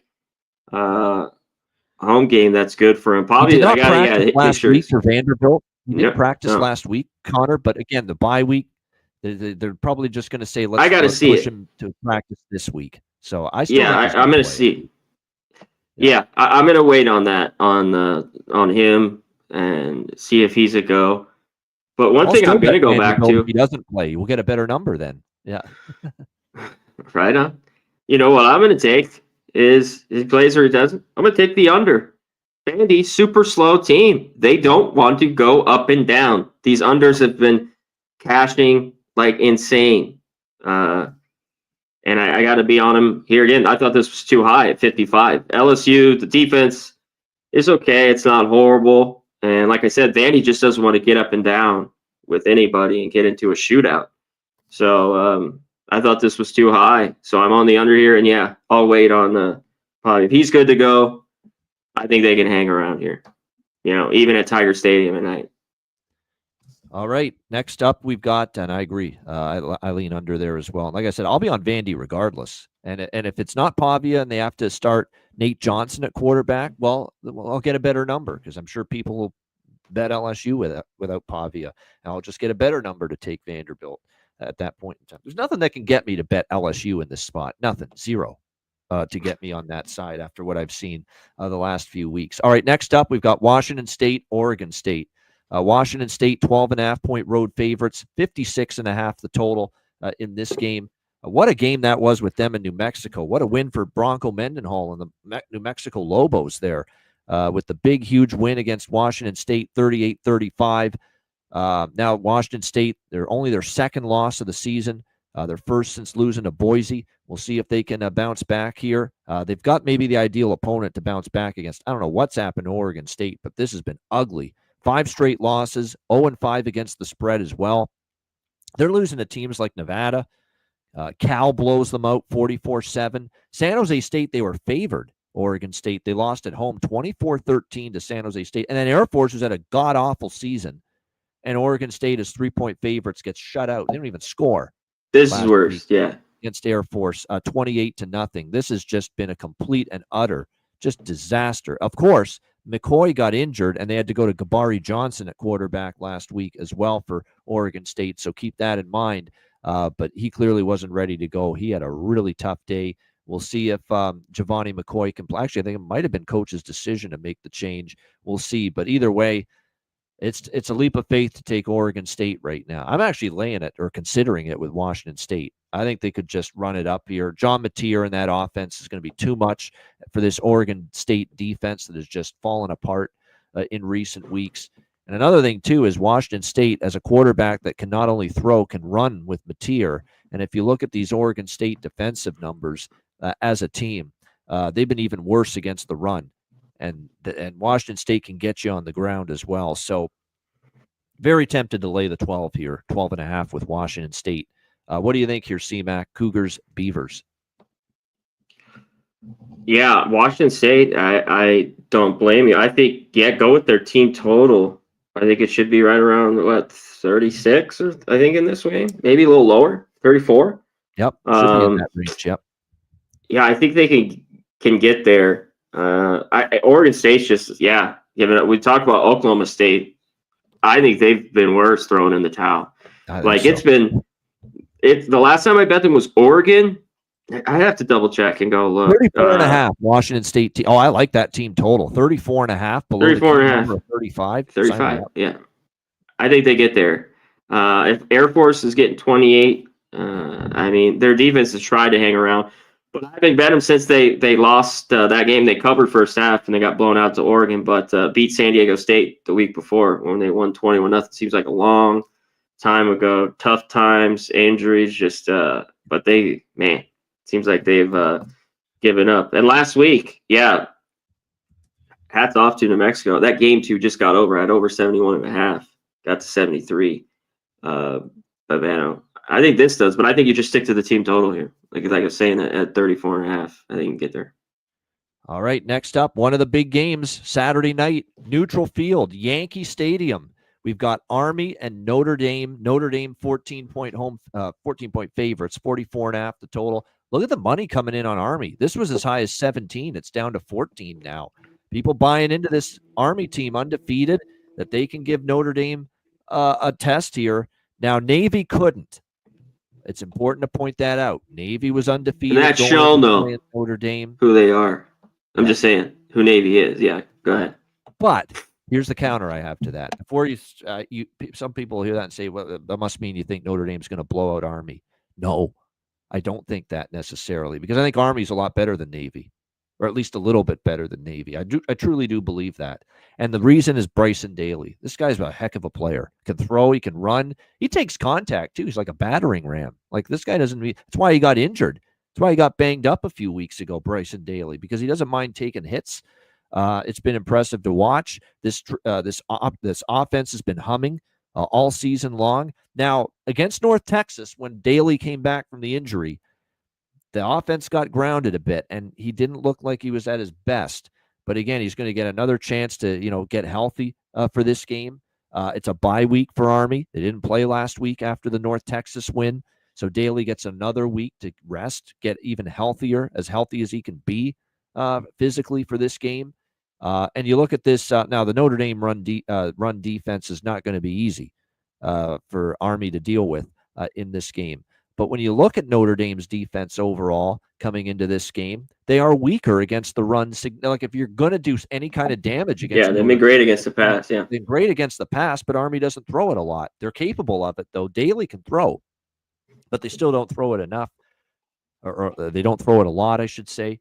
So the run defense has been the weaker part of the Notre Dame defense. So maybe there's that pathway for Army to really test this group. And again, Army off a bye week. Notre Dame doesn't have a bye week. They had to play Virginia last week. And we always say when you're playing the triple option, it's better to have that extra time to prepare. I'm with the crew. I'm with the large group of bettors that has taken Army already. I got him at plus 15. It's down to 14. I still like it at 14 or better. I don't think this is Navy versus Notre Dame, the sequel. I don't think Notre Dame's just going to roll over Army like they did Navy. I think they have a better quarterback. I think they have a better offensive game plan to take advantage of Notre Dame's defense. And I think that is going to be enough for Army to at least keep this a 2-score game. I don't know about win. There's still a big athlete advantage on the Notre Dame side in this game. And Riley Leonard has the potential to pick on Army's defense. Army's defense has not faced a lot of great offenses this year. So that is a concern, but I think Army's got the goods to keep this somewhat competitive. C-Mac, what do you think here? Yeah, I mean, this is the game circled. Army is better than Navy, and it's shown here last week. And Navy fumbled like 3 times right at the start of that game. It was fucking over. Yeah.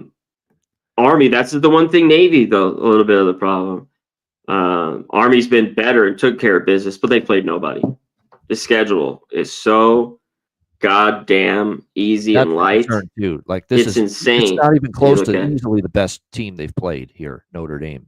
Yeah. North Texas, Air Force, ECU, UAB, Tulsa, Temple, Rice, FAU. Like, come on. But they can run the ball. I think they'll have some success. And their defense numbers are great, but look who they played. Army. Their numbers are really, really good. They're right up there. And Notre Dame is great. And both these teams have made money. And they're giving Notre Dame here on this, but it depends on what number you got. The win. Favorites 20.5. But if you go by that, they're 8-2 ATS or 7-3 if you got over and got 22 or 21.5, Babano. But still, that's the best ATS Notre Dame team I've seen in years. This is a team that was more like the loss to Northern Illinois, but since then they just ripped off win after win and ATS win.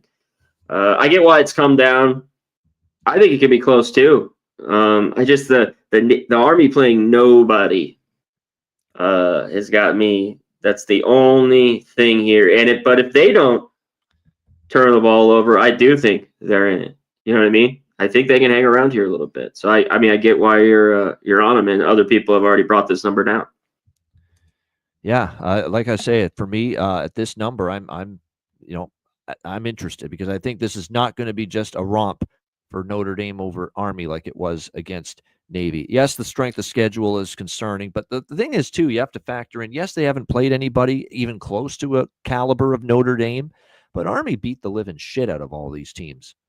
Okay, it's not like Army played this weak schedule and barely got by in these games. They dominated. They flat out just flexed on all these teams like they have. ECU and UAB and Tulsa and Temple and Rice and Florida Atlantic and, Lehigh and all these teams. Now, the concern, too, is, look, Tulsa, terrible. Temple just fired a coach. Rice fired a coach. Florida Atlantic fired a coach. 3 of the teams they whipped Army fired a coach this year. Stan Drayton, Temple, Mike Bloomgren, Rice, and now, of course, Tom Herman, just now for Florida Atlantic, who got fired earlier today. So Army's had a hand in getting 3 coaches fired this year. So that's pretty interesting to see that. All right, Alabama and Oklahoma. We got Alabama 14-point road favorites, 47.5 the total in this game. A lot of points to be laying on the road. That I will say for Alabama. But to me, this has the feel of an Alabama team that is starting to rev up, starting to heat up, starting to play their best when it matters most. November being better than October and September. And that's not something I'm totally shocked by when you have a coach like Kalen DeBoer, who flat out is a phenomenal college football head coach, that his team gets better as the season goes on. And look at these last few games. After the Tennessee loss, maybe that second loss to Tennessee was the wake-up call, because they pound Missouri, they pound LSU. Now, Mercer, you throw it out because it's Mercer, but those were 2 dominant wins in a row for Alabama. And Jalen Milroe, I think Kalen DeBoer, to his credit, says, I am a guy that has had Michael Penix Jr. at Washington, and I'm a guy that really throws the ball more than runs it, especially with the quarterback. I can't do that with Jalen Milroe. Yes, Jalen Milroe is going to throw a lot, but we can't handcuff his incredible athletic ability to run with the football, and we can't hamstring his athleticism and take that away from him. And Kalen DeBoer, to his credit, C-Mac, he's let Jalen Milroe loose running the football the last 2 games, and it's been for the I better. love that. Yeah. He should have been running way more last year and earlier this year. I agree. Yeah, and that's been the difference. That's why now I think Alabama's offense is at a level that could be unstoppable if they continue to allow Jalen Milroe to run it like this. And I think that's made all the difference in the world.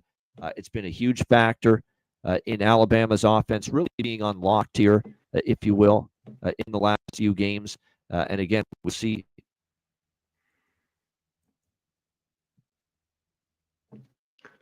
You frozen?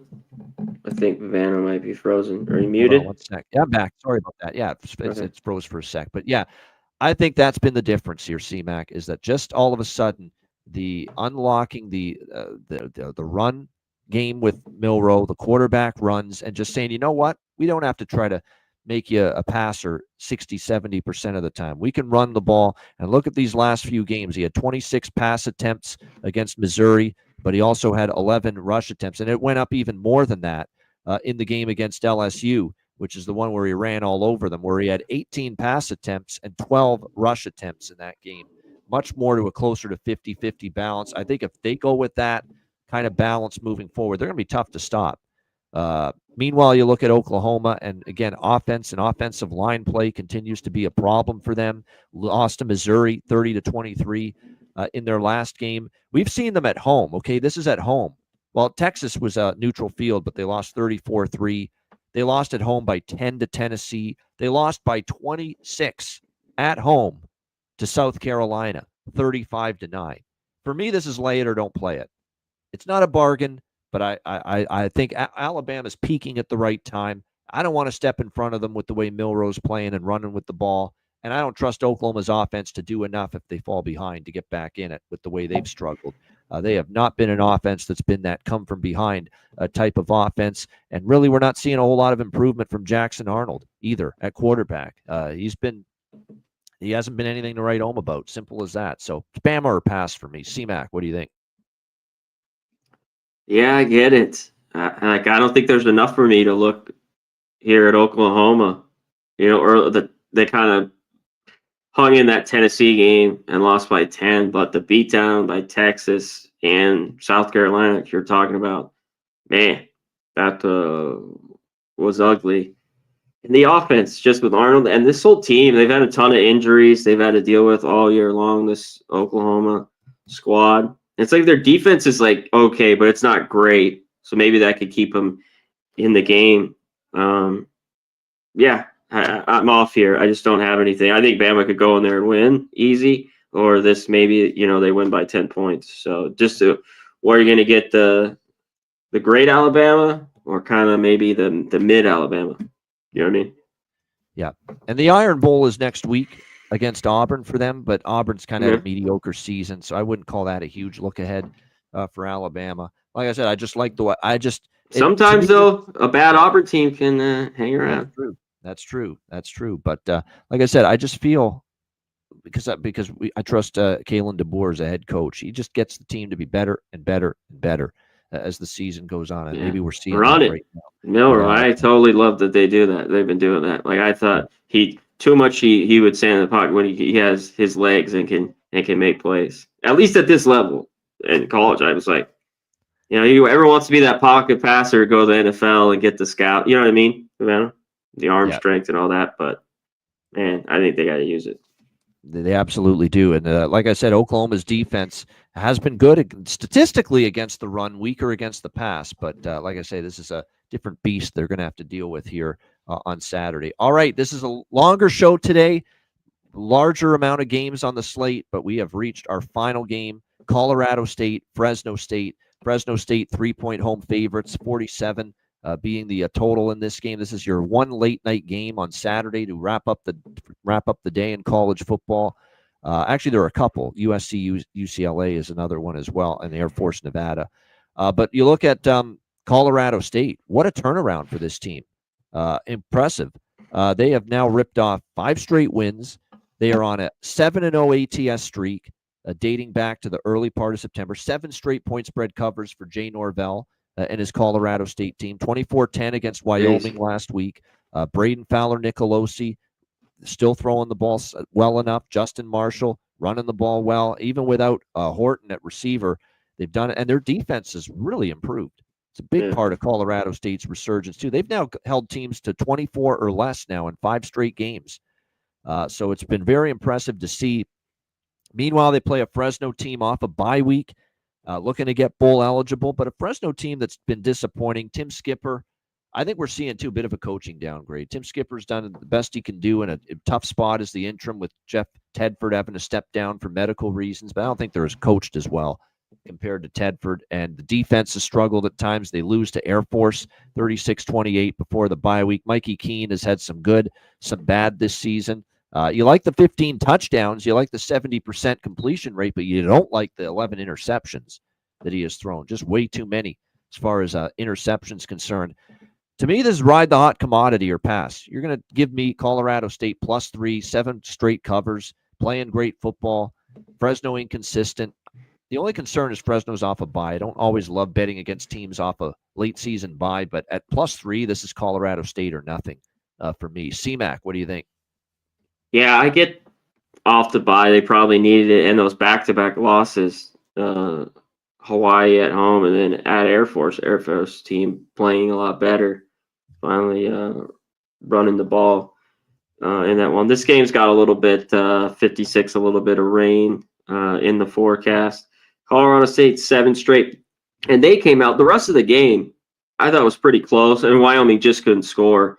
Colorado State's defense was very good, but they just came out of the gate and jumped on them, and that was kind of it. The Mountain just hung on to in that game. Win again, cover again. They ran the ball great. I know the Fresno off the bye was a little bit here, but how can you not want to take Colorado State? Come on, maybe they're thinking it's a championship. They're an undefeated conference team at 5-0. Yeah, in conference play. And this is not like this is a very average Fresno team. It's not one of their better teams they've had in the past few years. Like, it's a gettable game for Colorado State. So, I mean, yeah, I think you ride with him. I worry about Fowler, Niccolo. It's like just having a shit game here, something like that, because they've been so good, here, and now you're getting them as a dog. 7 straight wins, but sometimes you just got to ride that out, Yeah, sometimes you just do, and like I said, he's been all right, but this is a complete team effort to get them. They've been running it. The defense has been a lot better. Yes, yes, it really has. They're getting pressure. They're forcing turnovers. They're getting stops in the red zone, like they did against Wyoming. Much of that game last week, and that's been a huge difference maker. And it's been impressive. And like I said, the quarterback's been good enough. Braden Fowler, Nicolosi. They've survived the injury to the receiver, Horton, which they thought would really hurt that team. And like I said, more than anything, the defense has really improved, giving Colorado this chance. I think +3 or better, it's a great price to take Colorado State with the way they're playing. They got everything to play for. They could be in the Mountain West Championship game against Boise, potentially. Yeah, I mean, King should have some success throwing it, but that's about it. You know, I could see him having a big game, but he's had some good games too. But that hasn't really mattered to them winning, Babana, them covering. Yeah, Hawaii Yeah. went in there and beat them. And what happened to Hawaii last week? I liked Hawaii against Utah State. What the fuck happened? Oh to yeah, what Hawaii? happened there? I Terrible. didn't bet that. Yeah, I saw Believe that. that. What in the hell And they were happened? just playing their best football, and Best Utah State football. was so bad, and Hawaii gets trucked, gets absolutely housed by Utah State in that game. I couldn't believe my eyes seeing that, how that played out. Shocker. And this is a Hawaii team that went to Fresno and beat Fresno, just a couple of weeks ago. So maybe that makes that Hawaii loss for Fresno look worse, after seeing what happened in Hawaii last week at Utah State. So, yeah, I like Colorado State +3 here in this one. By the way, if they do make the Mountain West Championship game, Connor Mack, with all due respect to Colorado State, they're not beating Boise State in that game. No, they'll get to the game, but they ain't beating Boise, in my opinion. I think that's finally where there's enough of a class difference here that they'd struggle in that game. No struggling here. A great show once again on Hitting the Books, the college football edition. Hit the like button. Shout out to everyone in the chat. You know who you are. It's all the names we rhymed off earlier. Thank you for joining us. And remember, we're back on Friday at 5 p.m. Eastern, 2 p.m. Pacific with the college basketball Hitting the Books show for this week. And, of course, next Monday will be our final full regular season slate to analyze on the college football Hitting the Books show. C-Mac, any last words?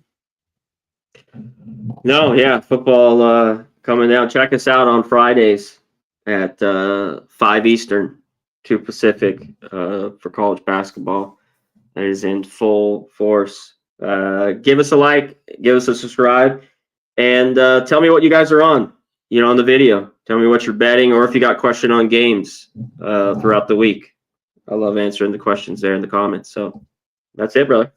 Let's rock it. Great stuff. Great show. Appreciate everyone tuning in. Hit the like button on the way out. For Connor Mack, I'm Ian Cameron. Thanks for tuning in. Enjoy the games and good luck. Enjoy college football this weekend. And we will be back again Friday for college basketball. And again next Monday, 1 p.m. Eastern, 10 a.m. Pacific, for another edition of the college football Hitting the Books show. Until then, class dismissed.